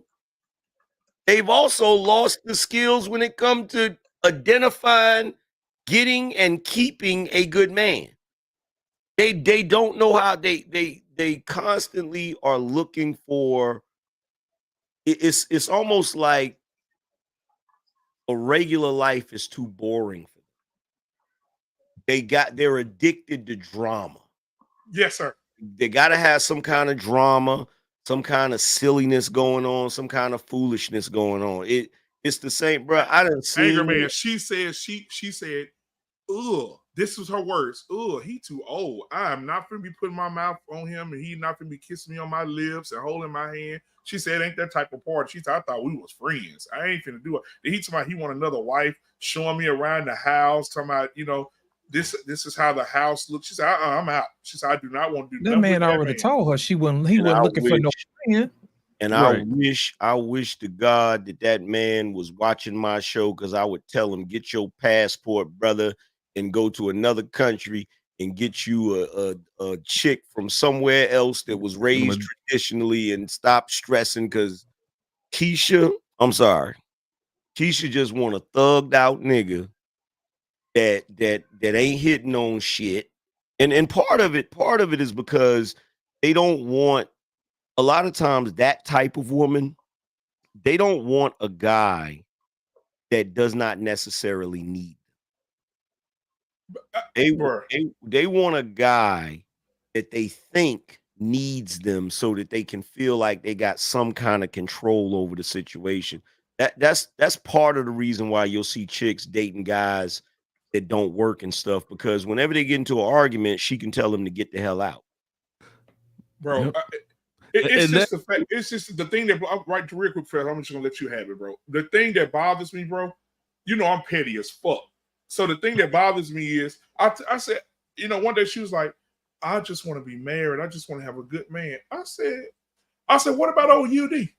She said, no, not that old nigga. And I was like, I said, wait. I said, it's the disrespect for me. Right. I said, how Right. old is he? How old is he? She said, he's 60. He just turned 60. And I said, how old are you? She said, 46. Man, please. I said, what the fuck? Are you kidding me? Are you kidding? Don't say that. Don't tell me that, bro. Bro, I wish I could have on the show, bro. Y'all will clown her. Y'all will torture her ass. Back in the day, back in the 50s, she would have looked at that dude's house. She would have looked at how much money that dude made, and she would have ran to the altar. Man, stop the man. With a plate in her hands, Right. Jams, And mashed potatoes, any woman that was trying to get with him before, she'd throw stones at him when they come to that house. Bro, I told her, I said, listen, you better be glad. And she told me, you better not do no stupid shit. I said, you better be glad I don't see him. If I see him again, I'm gonna tell his ass. Stop fucking with this fucking gutter snipe. She don't want better, bro. She went back to a nigga that was whooping her ass and calling her and every day and talking shit. He don't work. And then you got a nigga that telling you I'm the vice president. You see the nigga badge. You see the man badge on his belt. The man got a goddamn Gucci belt on, bald head, clean shave, silver fox ass type nigga, talking real sweet to her. Hey, beautiful, I like your voice. She has some beautiful hair. Blah, blah, blah. When he first met her, she just, oh my God. And now you talking he too old for you? Girl, I found he's 60. I don't want no wrinkled up ass man and he gonna die and all that. All right, girl, shut the fuck up. 60? He's 60 and you 46. Your day is over. You hit the wall with no airbags. You're done. If you don't get this older man, you're fucked. I told her that. She told me, that's just a myth. Okay. How much? I said in 10 years, I'm gonna find you because you ain't gonna be here. We probably gonna Shit in the elephant graveyard. I'm gonna try to get up fire for doing it. Let me ask you a question. Let me ask you a couple qualifying questions. How much jewelry does she wear? She don't wear none. Don't wear none. And dress like she, goddamn it, how she dressed. I'm trying to think. How many tats she got? She got a. I seen her bent over one day. She got a damn. She probably got a butterfly tat on her shoulder. No, she got one of them. She got a tramp stamp. She got a tramp stamp. Oh yeah, she for the streets. Yeah. One day, One day they was talking about how many tats people got, and then she had been on one day. You can see it going all the way across her back. Yeah. So she ain't gonna never be with nobody. Her life is over. Yeah. But sort of what you were saying too, BMU. A lot of those girls want those builder dudes so that they can say, "Oh, well, I made him did this." That. He said that earlier. Exactly. Yep. So now, they got to, like you said, but they got to do what they can't build. I can't build this dude. He already where he need to be. Yep. I need to go back to the dude with the neck. Shit. Nope. I need to go back with the dude with the neck tattoo and the charger. Yep. Take heed. What you got, baby? The problem with our sisters is that they don't like the word submit. My Lord. See, we can submit to Pookie and Rere because you want to know why? I'ma tell this ninja what I'm gonna do and what I ain't gonna do. So that's the difference. We'll submit to Pookie and Rere, but it'll be for the time when we're in the bedroom. But once we get outside the bedroom, I'm the queen. I do whatever I want to do. This is why a lot of us have babies by Pookie and Rere, because they can't tell us what to do with those children because he ain't got nothing. He living with you. And I'll share a little tidbit with y'all. The thing is that even me, myself, in my day, when I was a baby mama, I did not choose wisely. I always tell women the same thing. I didn't choose wisely. That's why I get on y'all so much on my channel, because I know your end. I know how this is going to end. You know what I'm saying? So that's why I always come at y'all hard. When I get up here and I say choose wisely, because one day that child is going to come and ask you, why didn't you take time and choose the right man to raise me? Because I experienced that with my eldest son. Okay? Because he felt some type of way about the other 4 children that they were raised around their father. So I don't want you to feel the backlash that I felt. The thing is that we don't choose wisely because we want to be able to take control of whatever this child turns out to be. Right. So when the child turns out to be a monster, now you say, oh no, it's the father's fault. It's the father's fault. But mind you, it's your fault, mama, because you did not choose wisely. You didn't take the time to choose the right man to lay down with. We rather pick Pookie and Rere and not the true king, because the true king is going to tell you what it is and what it is not. Preach. So that's why we have these issues in our community, because the thing is that God gave us this job as women to choose who bloodline lives on and who does not. I don't know how many times I can say that, but I always say that on my channel. We choose who bloodline lives on and who doesn't. And Pookie and Rere bloodline is not supposed to continue. But we let it continue. We let it continue by the foolish decisions that we have made. I did it too. Only thing that, and it's sad to say, this thing won't get corrected, because you want to know why? Because we uplift foolery in our community. When she has 7 baby daddies and 7 children, we tell her, sis, do the best you can. Do the best you can, sis. You're a good mother. Instead of somebody telling her, oh, you know good and hell well you ain't supposed to have that many children. You know good and hell well. Shout out to Mrs. She Said. Shame. There's no shame. Because we don't want to teach these girls. We rather sit up there and co-sign the ish that they do. Even here we go, Ebony K, highly educated sister. She gonna go and have a baby, okay? She gonna go and get a baby because I'm a baby mama by choice. As smart as you are, you chose to be a part of the baby mama lane up the street around the corner. But is she really smart though? Oh, no. She's not. No. You decided to join the gang of the baby mama up the street around the corner. That does not make sense. You decided to be a statistic. Who does that and think that that makes sense? But when you say this to our sisters, they say you hate me. You dislike me. You know, you don't want to see anything good for me. I want to see you do better. That's why somebody ain't tell you that having 7 baby daddies and having 7 children made sense. Somebody didn't tell you that. So when I tell you that, you say, Mama, you bashing me. I'm not bashing you. I'm telling you what you're doing is wrong. That you're not supposed to give that pussy out like it's a collection plate. So we need to get back to Big Mama teaching. There's no more Big Mamas. We know that. But you need to get back to Big Mama teaching, because these girls are lost. Now, let me share something with you. Everybody is not going to be able to drive the train. A lot of us ain't going to be able to get on this train. It's the first 2 rows of our community, Pookie and Ray and Pookisha and Raykisha. Those are the first 2 rows of our community. They're not going to be able to ride the train with us. We're going to have to leave them where they at. Because some will be able to take heed and some won't. And I'm done. I'm finished. Go ahead, Man, AM. You had your finger up, man. Yeah, as we go around and get our final thoughts, go ahead, Angry Man. You can go first. I was gonna say, are you saying that a lot of these women are the devil? I told you that it's spawn of the devil. I said that earlier. Because it seems like to me that they would rather reign in hell than serve in heaven.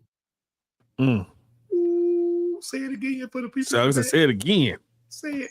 They would rather reign in hell than serve in heaven. My God.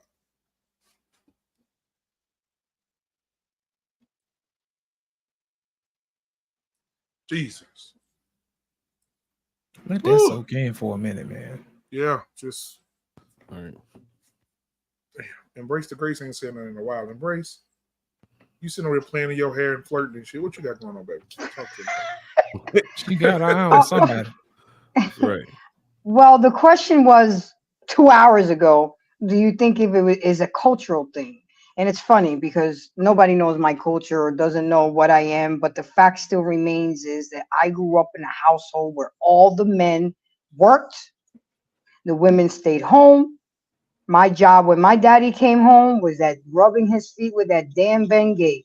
I can't deal with it till this day, but that was my job. My job was to serve my brother first because that was training on how to, because I wasn't good enough yet to serve my father. That was my mother's job. But we just so far away from that. And every time I try to talk to the young ladies, oh, you don't know shit. That's old school. We don't do that anymore. Da, da, da, da, da. I said, but it worked. It worked. Is it working for y'all now? Where your daddy at? Do you know who your daddy is? Where your mama at right now? Oh, she at the club. So why you here with me? Because I wanted to hang out with you and talk. Oh, okay. So we have to do more shame as women. Us older ones that have a good head on our shoulders need to teach our young ones and take heed. Everybody's not going to listen. Everybody's not going to come with us. And that's okay because we can't save everybody. But the fact remains is that I'm like Angry Man and Black Man Unfiltered. You know, Lit, you had a whole different perspective, but I can't deal with a man staying home all day. I mean, yes, my ex-husband worked, but he didn't bring as much money as I did, but he still worked. You can't sit home all day and I'm going to work. No, it just doesn't feel right in me. My soul, my spirit. You know how I have the hustle bug, and you don't, and you the man, and I have to respect you as the man and trust you where we're going. So with that being said, guys, it may work for a few years, but at the end of the day, there's going to be resentment. And then after resentment, there's going to be anger. And after anger, there's going to be hate. And after hate, your ass is out the door. And I teach men this, and I talk to them because men taught me, protect your seed, protect your money, protect your last name, and protect your peace. You have to be able to do that, men, or y'all gonna live miserable lives with hyenas. And just learn to talk like that. That co-worker of yours, Black man, she's stupid. She's really stupid. But you know, you can give him my number. You know, I'm single, so you know, he can learn to embrace the grace. She's stupid. I'll show her how it's done. But you know what, Embrace? One of the things I want to say before we go to everybody else so we can get out of here. No disrespect, Professor. No. One thing I want to say is that when those women make a decision to leave that man because they resent him and he ain't doing what they want to do, they're making more money than him. My thing is, don't be in your 40s, your 45, late 40s, going into your 50s with that bullshit. Because and then crying. Yeah, because you're going to fuck up where you at to be put back where you was. Don't create a problem and then cry about the problem. That's exactly what's going to happen. Be unburdened by what used to be. Oh, absolutely. and I mean, look at Vivica A. Foxtrot. I mean, same thing. You know, all them years. If you go back to when she did Independence Day, she could have got any man she wanted. That's now right. she doing warranty and Gap insurance commercials.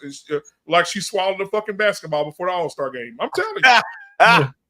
It's bad. Have you switched your car insurance? Can't even hardly move her jaw. She got cut so much, much like a birthday cake in Switzerland. They cut up so much. Nissa, what's your final thoughts, baby? She over there laughing her ass off. She just tickled to death. Go ahead, Alyssa. No, I was going to say, BMU, I wanted to talk about the example that you gave about the young lady. And it reminded me, I think I shared this with you guys before, of a gentleman that I knew, and he shared something with me. And he said that we look at the wrong things. That young lady is looking at the wrong things. And so many times we look at a man from the waist down, and other cultures look at that man from the neck up. Come on, German lady. She wasn't smart enough to realize that there are very few men that will come right out and say, I am looking for a wife. He was looking for a wife. He was ready for a wife. Only thing she had to do was be feminine and walk right into that. The kingdom was already built. The kingdom already built. He too old, Alyssa. He's ready to go, and you're gonna mess that up. How dumb! But her picker is off, because I guarantee you, whoever that guy is that she's talking about, however you say he treats her, you know, she's probably in love with it. She dickmatized. The dick is probably good, and she is her picker is completely off, because she should have been so ready to drop that other dude and get with the guy that's 60. That would have been the end of the story. For most of us, for Grace, that would have been the end of the story. For me, that would have been the end of the story. But we don't know how to pick. We don't. That's my first time ever hearing you say dick. That's something we gotta. Huh? Clip that. Yeah, that's clipped. I never heard you say dick before, so it's kind of new to us. I didn't hear you. What'd you say? I didn't hear you say. I've never heard you say dick before, so it's kind of threw us for a loop a little bit. So it kind of make me imagine how you tell your man, bring me that dick. You know what I'm saying? Say it. Say it for the audience. How would you tell your man to bring you that dick? Go ahead. Ladies and gentlemen, this is how we know we're close to closing out. Bring me my now glass it turns of wine into and the that after dick. hours. No. Our paint, Not gonna happen. Our paint, who's gonna jump you tonight? But we're gonna let you slide, bro. What are your final words? First of all, man, you guys, man, spent the rest after I finished talking. Y'all spent the rest of the time just proving what the fuck I said was just true. I don't know how to hog tie people. What would I hog tie? Come on. You know what I'm saying? I don't think So that's listen, exactly how it went, but we're gonna let you rock out though. Yeah, no, man, I'm not have to rock out. I'm just gonna be real short and sweet. Listen, I believe that both men and women we're subject to the laws of nature, and the fact is that no matter how high we think we are on the food chain, we go back to where that is. Right now, it's out of control. There's no shame. There's no cultural mores in the West. The environmental stop gaps are gone, and women are just what you call them, just going back to carnal nature, right? And they own the sexual marketplace. Men play in it, and they're playing the way they want to play, and they have a constant supply of men who are willing to dick them down. You know, and some guys get some more than others, but that's the way it is. And we have chaos in the community. Sexual marketplace is full of chaos based on the promiscuity of the women. And that's just the way it is. It's all over the fucking place. And so when people say men need to take control and all this other horse shit, we should. But I say this, and I'm going to say it again. I'm going to give you my scenario. Man's looking at a woman, and you was coveting her for months and months, and she's ready to give you some dick or some pussy. Whoa. Well, you know what I'm saying. Whoa. Be careful, because the world we live in. Yeah, I made a mistake. So when she's ready to give you some ass, and you have a condom on, and she says you got to take this shit off. How many men are gonna say, okay, we're over for the night? They're gonna go in raw. Men are gonna go in raw. Give me a percentage of men who are gonna turn that shit down. Very few. Oh no. Very few. I told my son, you put that dick in raw, it's gonna come out looking like a you can tell him all you fucking want. You ain't in the room with him and that honey he's covered in. So you can say all that shit you want. Is a small percentage of men who are gonna get up and put their clothes on and go home. The rest of the guys say, I'm going in. I am going in, and I'm toughest things any man has ever done is turn down a nice piece of willing, steaming ass piece of pussy. And that's exactly right. That's exactly right. And that, you know, so all we try to tell you is that's it. And so as long as that shit's true, and as long as women know they can give us some ass, there's going to be a willing taker out there. And they're going to just always choose, not always. So a lot of them are going to choose the wrong guys. They just are. And that's what we see all around us. We see that shit all around us, man. Why we keep fucking arguing with me? This is what's going on. A lot of men ain't fucking right now, R-Pain. They just Well, I'm talking about the ones who are fucking. They're fucking all the women. Well, goddamn, man, you talk the sexual marketplace. How many motherfuckers you fucked in school that you done fucked their life up? He has a. Oh no, let me tell you what. I'm a more of a Jeter approach. I always had the gift basket in the fucking trunk.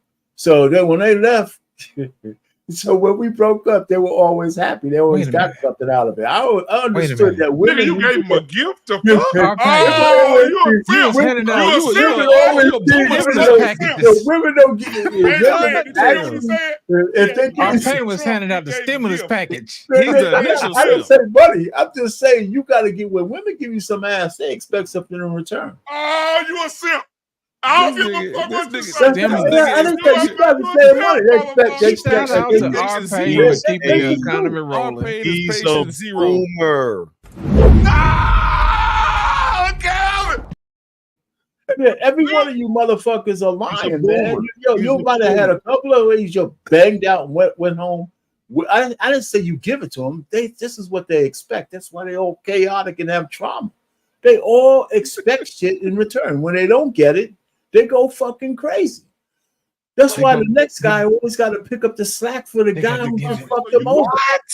Yeah, I mean, it's just true. They're going to give it to the alpha down the block. You know what I'm saying? Montgomery Ward gifts and shit. You guys. This is supposed to be. First of all, this is supposed to be my final goddamn thoughts. You know what I'm saying? You know what I mean? Y'all fucking. Why is everybody stepping on my goddamn final thoughts? Y'all can have your fucking final thoughts if y'all want to. Come on, R-Pain. You know what I'm saying? I'm done, man. Go ahead, man. Go ahead. I wanted to hear more about the stimulus package you handed See, here's a literal shit about being on panel. This shit is more figuratively speaking. I'm saying that if you're banging out a chick, you can leave under duress, or you can leave making her feel like she got something in return. Besides just if it's a good orgasm, then you're free to go. You know what I'm saying? The fact is, women give you some box, they all expect something in return. Whether you give them or not is a different story. Okay. They give you the box, so you got to give them a box. This is the reason why. This is the reason why my generation did not listen to them. Okay? And you guys are fucking worse off for it. Hey, who? You guys are worse off for it, man. I feel sorry for you ex-motherfuckers. We were trying to say what? You know, we were trying to give y'all something. Bro, let me tell you something, bro. Let me tell you something. Oh my God. Go ahead. Gen X is good. We good. We golden. We more than okay. But here's the thing. This is what you boomers didn't understand. Okay. What you boomers didn't understand is fair exchange is no robbery. So you run around and talk about she gave me some box. Yeah, and you gave us some dick. So guess what? If you giving her something else after that, your ass got robbed. You got robbed, nigga. And the dick was trash. Here's the thing. Y'all Negroes, man, I'm telling you right now, y'all are the reason that these women were out of control, bro. Y'all the reason. No. You can say what you want to say, but y'all, this is the reason why this has snowballed all the way down to women saying, don't hit me up with no grand rising queen, hit me up with a cash app. That comes from your generation. No, we had no goddamn cash apps in my goddamn generation. That's you motherfuckers.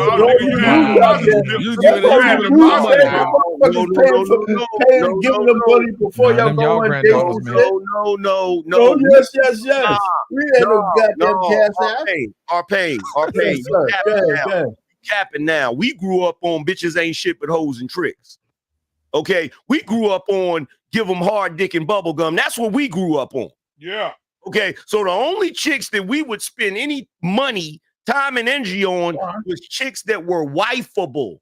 Y'all niggas was giving hoes money and tricking on. How could you be after us and say that's true? Wait a minute, y'all still be bullshit. The baby boomers have more fucking marriages than you ex motherfuckers ever would. So what are you talking about?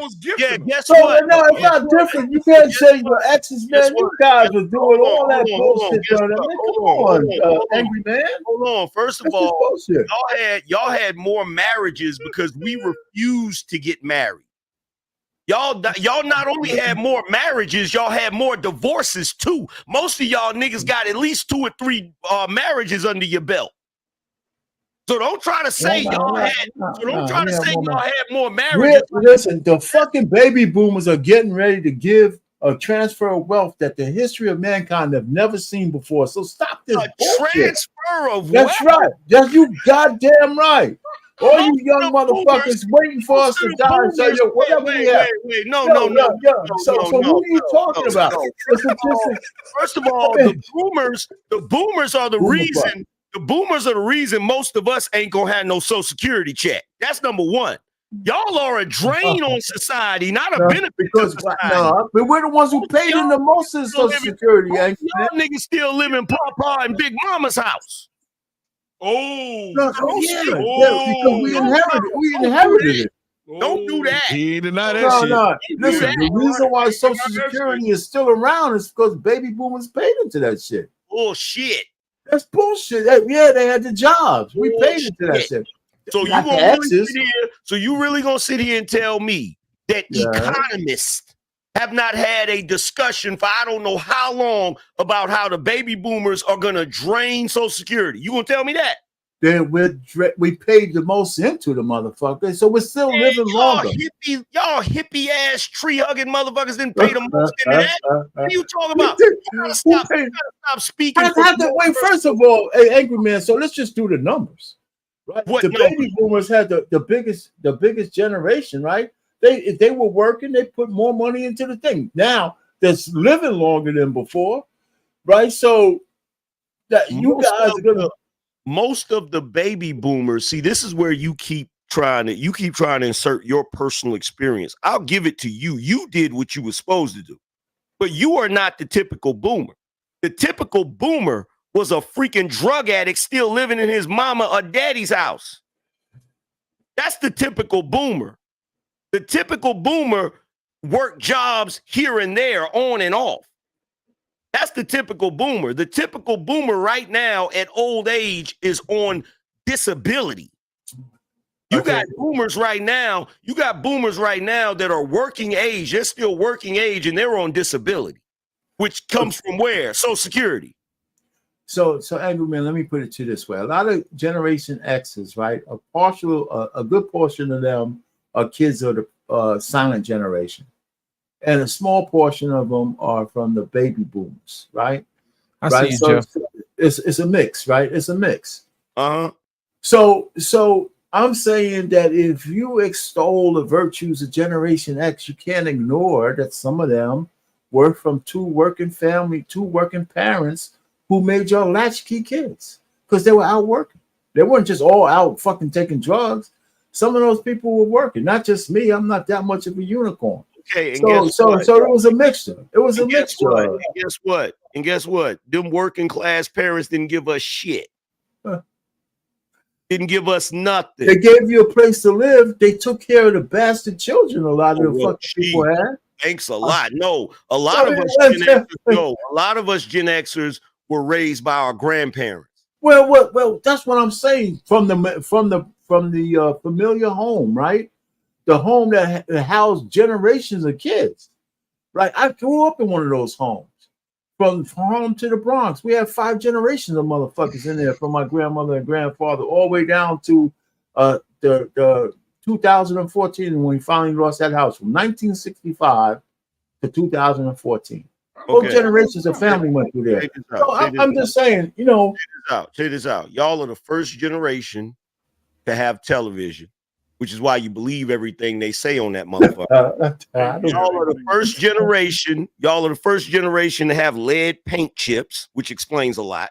Y'all are the first generation. Y'all are the first generation to drink Similac. Okay. Yeah. Y'all are the first generation. Y'all, whether you like it or not, y'all are the first generation of fuck ups. And the reason why is because y'all are the first generation to produce children that did not live better than the previous generation. I don't know if I agree with that. I don't know. It's the truth. It's the truth. It's a fact. I mean, you can do the research on that. It's the truth. The numbers state that it's a fact. See, the problem, R-Pain, is that you are taking your experience, because I know boomers that did what they were supposed to do. But that's not the boomers I'm talking about. Because there's a lot of y'all. And I would argue that out of the whole bunch of y'all, there's only a small percentage of y'all that actually did what you were supposed to do, that operated like the silent generation and the greatest generation. A lot of the boomers were fuck ups. A lot of the boomers, who do you think Gen X was selling all of their drugs to? Boomers. Listen, I would say this.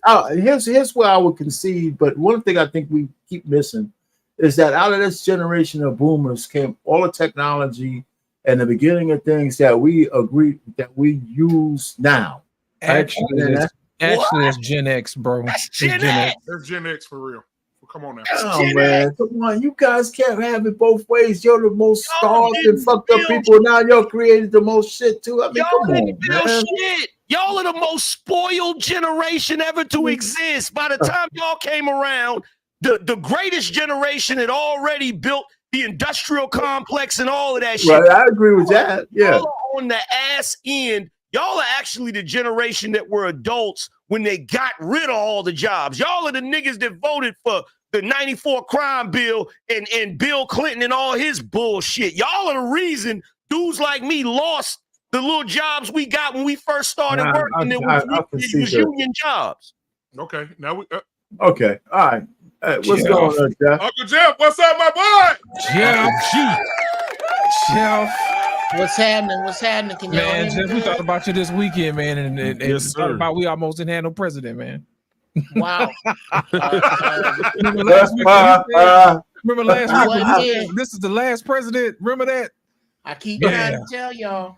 Jeff, Well, he it was on wasn't it, me man. because I wouldn't have missed. Number one. Oh shit.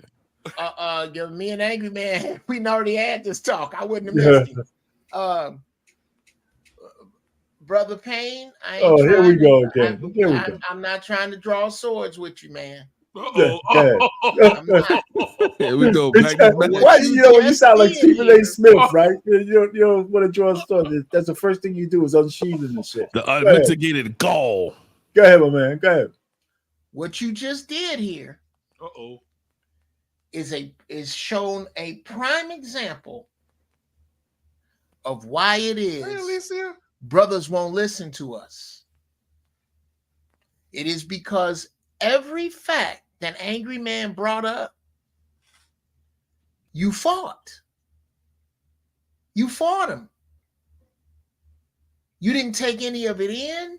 You're just now beginning to go, yeah, well, I guess I can see. Bruh, he hit you with a barrage of truth. And it's not necessarily the boomer's fault. This is the thing. Everybody tries to not take blame instead of, like I said, when two black men disagree, this is the way I think it ought to go. Number one, start at the place where you both agree most. Number two, move out to the fringe of where you disagree. And number three, understand that that frothy disagreement is not about what either of you did to each other, but it's what was done to you both. The women's movement, feminism, welfare, crack, these things were done to you. And instead of owning up on the done to, you go to the defense of. Yeah, I didn't defend feminism. I didn't. No. You didn't defend feminism. no. You defended yourself in those Yeah, places, because and he I wasn't just necessarily hold talking on, about Jeff. you. Okay, hold on, Jeff, for a second. I understand that. Hold on for a second. It's a lot of the shit he was saying is just not my reality. Okay, You know, it's not my I reality. understand that. So before, I'm hold on, not let a me just say. fireman. I believe it was my turn. I'm not a Yeah, fireman, but you but I can't can just keep talking to sympathize me with and the I can't reality say of anything. firemen. I can sympathize with the reality of women. I'm Okay. not a farmer, an astronaut, or a superhero, but I can talk about the moon, cows, and Batman at parties. I don't have to be those things to sympathize with them, brother. This is All what right. makes me Okay. a functioning, rational wisdom well. That's the whole point of not dyeing gray hair, so young dudes know that they can come to you for wisdom, but they can't if you ain't gonna own shit that you didn't do. I have to own shit I didn't do. The first thing I say when I talk to young brothers is, I'm sorry. I'm sorry. My generation didn't pick up the ball after your generation dropped it. I didn't. I was chasing pussy with an Africa patch on. I was listening to Fight the Power. I knew Whitey wasn't shit, but was I active? No. Somebody sold the crack. Somebody bought it. Somebody did that. They watched us fail them in real time. And when they come to talk to you about it, all you can do is tell them what they ain't doing. That's why they don't pay attention to you. Period. Yeah, I literally had to own. We had a debate about Gen X, boomers, all of that. And you know what I had to own? My generation is the generation that glorified being a thug, gangster rap, hustling, selling drugs. I had to own all of that shit. And I had to say, yeah, we did that shit and it was wrong. We shouldn't have did it. Did you teach your sons that, Angry Man? Hell no. What you mean, as Thank far you. as teaching them to do that? No, I made sure to tell them not to do that and not to go down that route. You feel what I'm But saying? you still had to own it. Yeah. Baby boomers who it doesn't apply to don't want to own none of it. And you know who that reminds you of? Who that reminds me of? Is the parents who have selective amnesia. Oh, yeah. The parents that don't remember waking you up with an extension cord when you tell them that they did. The parents that don't remember the nights that they selectively omit and clean up the story of your past. They edit it. They won't take an unedited version from your side. They just won't. In order to be taken serious by people young, I'm gonna say this, I'm done, R-Pain. This is to you forever. In order to be taken seriously by people younger than you, you're gonna have to take ownership of an unedited side of your generation that you didn't have anything to do with. I could dig that. It's gonna be a whole lot of motherfuckers ain't gonna listen to me then, because that doesn't matter. Are you trying to get everybody to listen to you? No, wait a minute. Let me just say this, because it's not gonna be easy for me to accept that I'm responsible just because I'm a baby boomer for all the fuckery that people did.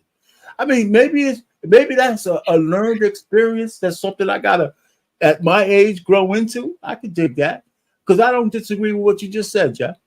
I can hear what you're saying. Can you empathize? And you too, Angry Man. I can hear what you're saying. Can you empathize? I just have to. Maybe I have to still evolve into that, because that's not my reality. But can you empathize with the fact that even with Jim Crow and prejudice and all of that, the Black community you grew up in was a paradise compared to the Black community I grew up. Yeah, I could agree with that, because I remember where I came from and how I grew up, how we got saved from living in the barrels of Harlem and shit when we moved to the Bronx with fruit trees and all that kind of shit. I thought we were moving on up. But guess what? But guess what? You moved from Harlem to the Bronx, and it was a better move. What about now? Do you know what the Bronx was like now? You see my point? Like, yeah, I do. Stories. I hear you. We as Gen Xers, we get to hear stories, and I'm not even gonna lie. I got a glimpse of it. I got a little bit of it. I saw a little bit of it because I was, a kid in the 80s. So I was at the beginning of that crack era coming in and shit, right? But the way my uncles that are boomers, they describe their childhood and what they saw and all of that, what I saw was drastically different. I mean, I can see that. I can see that. Like I said, I hear where you guys are coming from. And maybe we should get some real baby boomers up here too. So say, yeah, man, I'm a baby boomer too and shit, man. My whole fucking existence is different than yours. Because I know what I did, and a lot of guys I know who are baby boomers, man, they did a lot of good fucking shit, man. So, maybe I just didn't hang around, the guys who just fell off the wayside. I know some of my buddies who went the other way. So I hear where you guys are coming from. And I understand about maybe my best thing is I would just stop arguing. You guys, everybody wants to. I know a baby boomer. I know a baby boomer right now that recently was standing on Linden doing the dope fiend lean in 2024.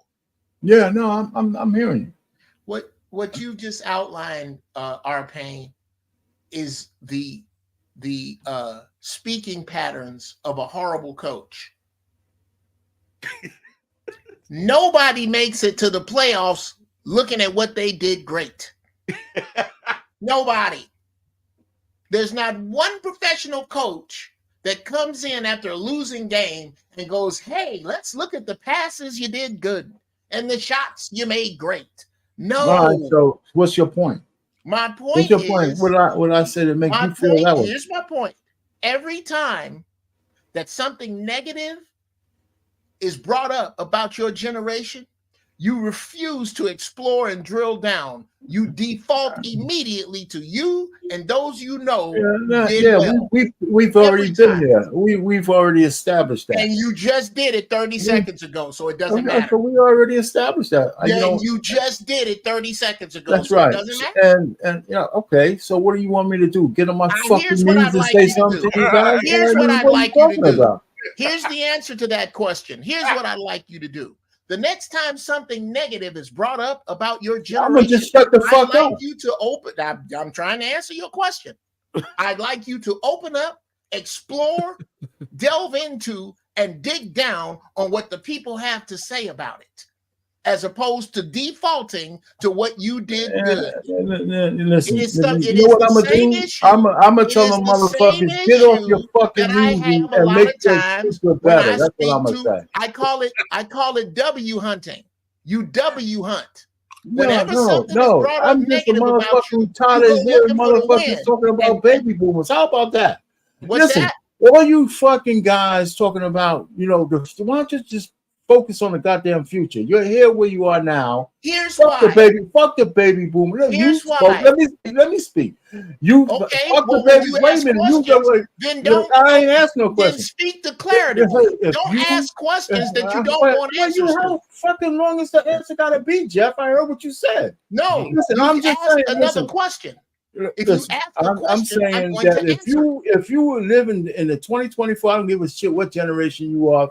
Okay, the baby boomers are fucked up. We all own it. What are you going to do about the future?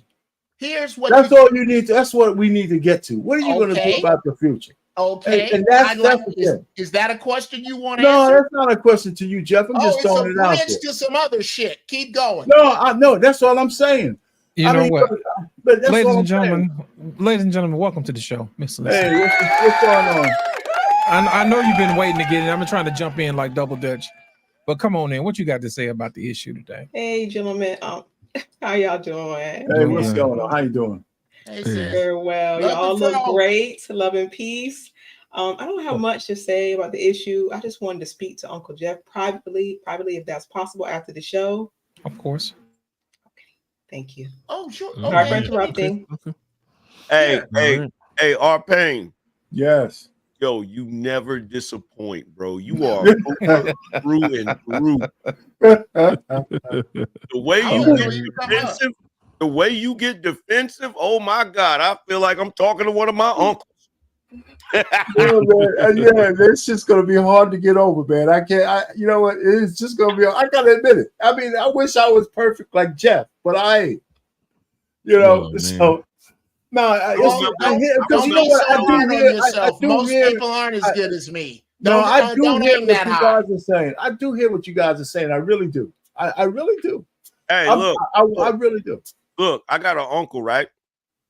When I was in my late teens, I tried to explain to my uncle why he shouldn't be eating salty ass pork, right? And a few other things, right? He didn't want to hear that shit. He got defensive, kind of like how you're doing right now.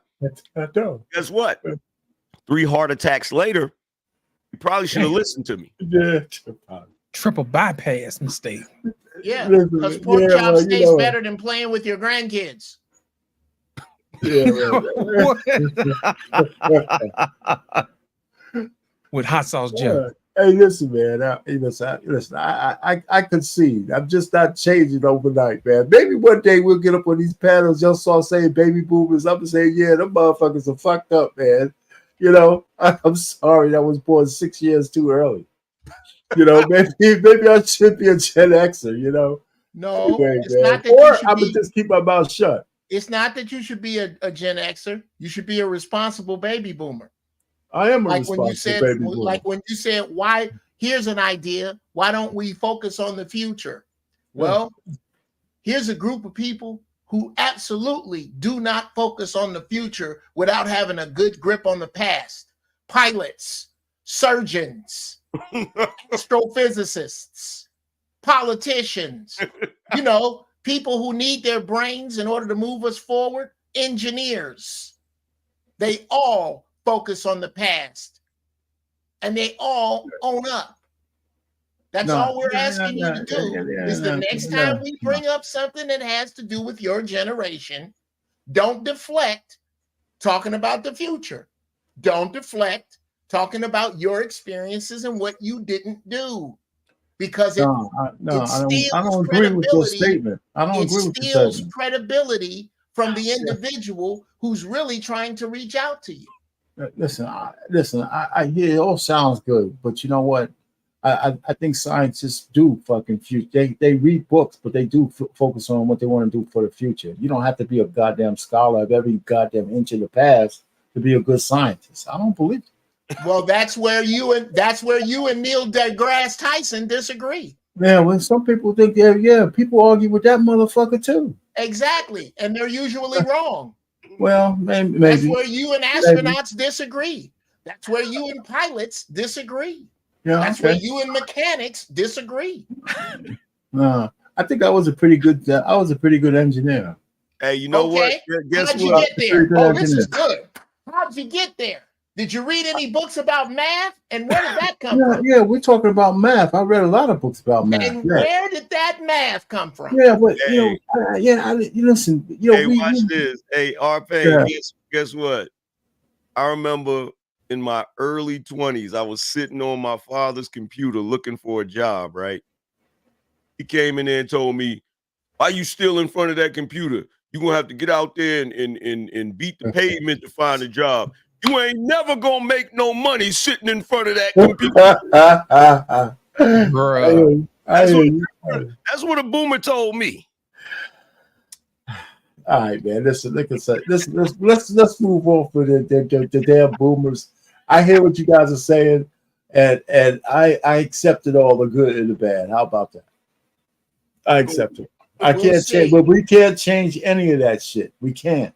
Sure, we can. No, we can't. Why not? We can't go in the past and change it. We can only move forward. No, that's not what we're trying to change. We're trying to change our outlook. And moving forward. Our minds are closed. No, well, we can disagree to disagree. Okay, well, I guess exactly. We can disagree because I'm sure you're going to tell me how it is that we can move forward with our minds closed. I'm itching to hear that. I don't think our minds are closed. I just think it depends on what you focus on. You wanted to say something? I thought you had your hand up. Hunting wisdom. Did you? You had Oh anything? no, I was waving. Sorry. Oh, okay. Hey, listen. Hey, we could move on. I mean, this is the longest final thoughts in the whole fucking world, man. Yeah. Professor, you got final thoughts, brother, before we get up out of here, man. I had some, but they gone now. But shit, between Edgar Man and Jeff, and our pain, like goddamn. But no, I just want to say I am opening up a school, the Huey P. Newton and the Angela Davis School for Black kids. Make sure you give all your cash donations to Dr. Umar. I mean, to me. It's gonna take me about 10 to 15 years to get it open. You know, we're trying to locate some land and but yeah, just cash at me. Keep this cash at me. And like I said, I'm going on a speaking tour and I'll be on a breakfast club. So holla at me. I need about 10 million. That'll work. Years. That'll work. Yeah, that'll work. That's it. Jeff, did you have any final thoughts, man, before we get up out of here? Yeah, and again, I was good with just watching the show and chiming in the comments, but I think it could be that I am triggered to debate, and I hope it was healthy. Whenever I find that those who are older than me are guilty of handicapping those that are younger than me. Whenever that is, because they need us. They need what we have, but they can't get it if they can't see that we're at least going to be honest about what their particular reality is. There, I'm done. Appreciate it, Jeff. AM, it's on you, brother. My final thought is I just want to let everybody know, just like Professor, I have an endeavor that I would like people to invest in. I'm actually going to open up a string of nursing homes for baby boomers. We're going to serve ham and collard greens and pretty much every type of food that the slaves used to eat that we're smart enough to know we shouldn't be eating now. There will be reruns of the Rockford Files, Gunsmoke, and Matlock every day. So if you have a boomer that you want to park there, just bring them on through. You feel what I'm saying? We got short sets and Jesus sandals for them. You feel what I'm saying? Right. So I appreciate that. Our pain. So he needs you to understand, overstand, and understand. He's opening up a nursing home just for you. You know what, man? You got don't mind that our pain. Man, hell with those guys. They ain't shit, man. I ain't worried about it, but I hear him talking. That's don't worry. We can build them again. Every room will have a lazy boy recliner. We're gonna set up the I got one to the potty pipeline. You know what I'm saying? It's gonna have plastic on it, Angry Man. Plastic on the No, it ain't gonna have no plastic on it, but we should get some plastic because it's probably gonna end up with oil stains on it. Because you know how boomers like to work on their cars and shit. So. They like to poop themselves. You know what I'm saying? We're gonna open up the pudding to the potty pipeline. You know what I'm saying? Wait. How did this so you can squeal, baby, squeal. You know what I'm saying? And shit, man. You know what I'm saying? Look at all you motherfuckers floor model TVs and shit. Y'all gonna be good to go. That's Zenith floor model TV. Exactly. So swivel. But if we don't have the floor model TV, what we gonna sit the flat screen on? Right. Man, look, man, it's been a pleasure, man. New folks, y'all make sure y'all hit the subscribe button. Old folks, y'all know what to do. Hit the like button. My final thoughts is, man, shout out to Lisa McDowell. You know what I'm saying? Lisa McDowell found it in her heart to fall in love with a goat herder from the land of Zamunda. She didn't care nothing about whether or not he had a job. You know what I'm saying? Think about it. When Jaffe Joffa showed up and he's like, They was like, "Where's my son?" He was like, "Well, he was over there working at McDowell." He was like, "My son works." You know what I'm saying? You ain't got enough money to buy me off. Nonsense. Nonsense. My son a keep. My son a keep. That's right. You know, shout out to Lisa McDowell. I hope she becomes the queen of Zamunda someday and all of that good stuff. But for the rest of you Patrices out there, may the odds be in your favor, and may $20 be in your front and $40 be in the back. Y'all guys have a good evening. Good night. Peace.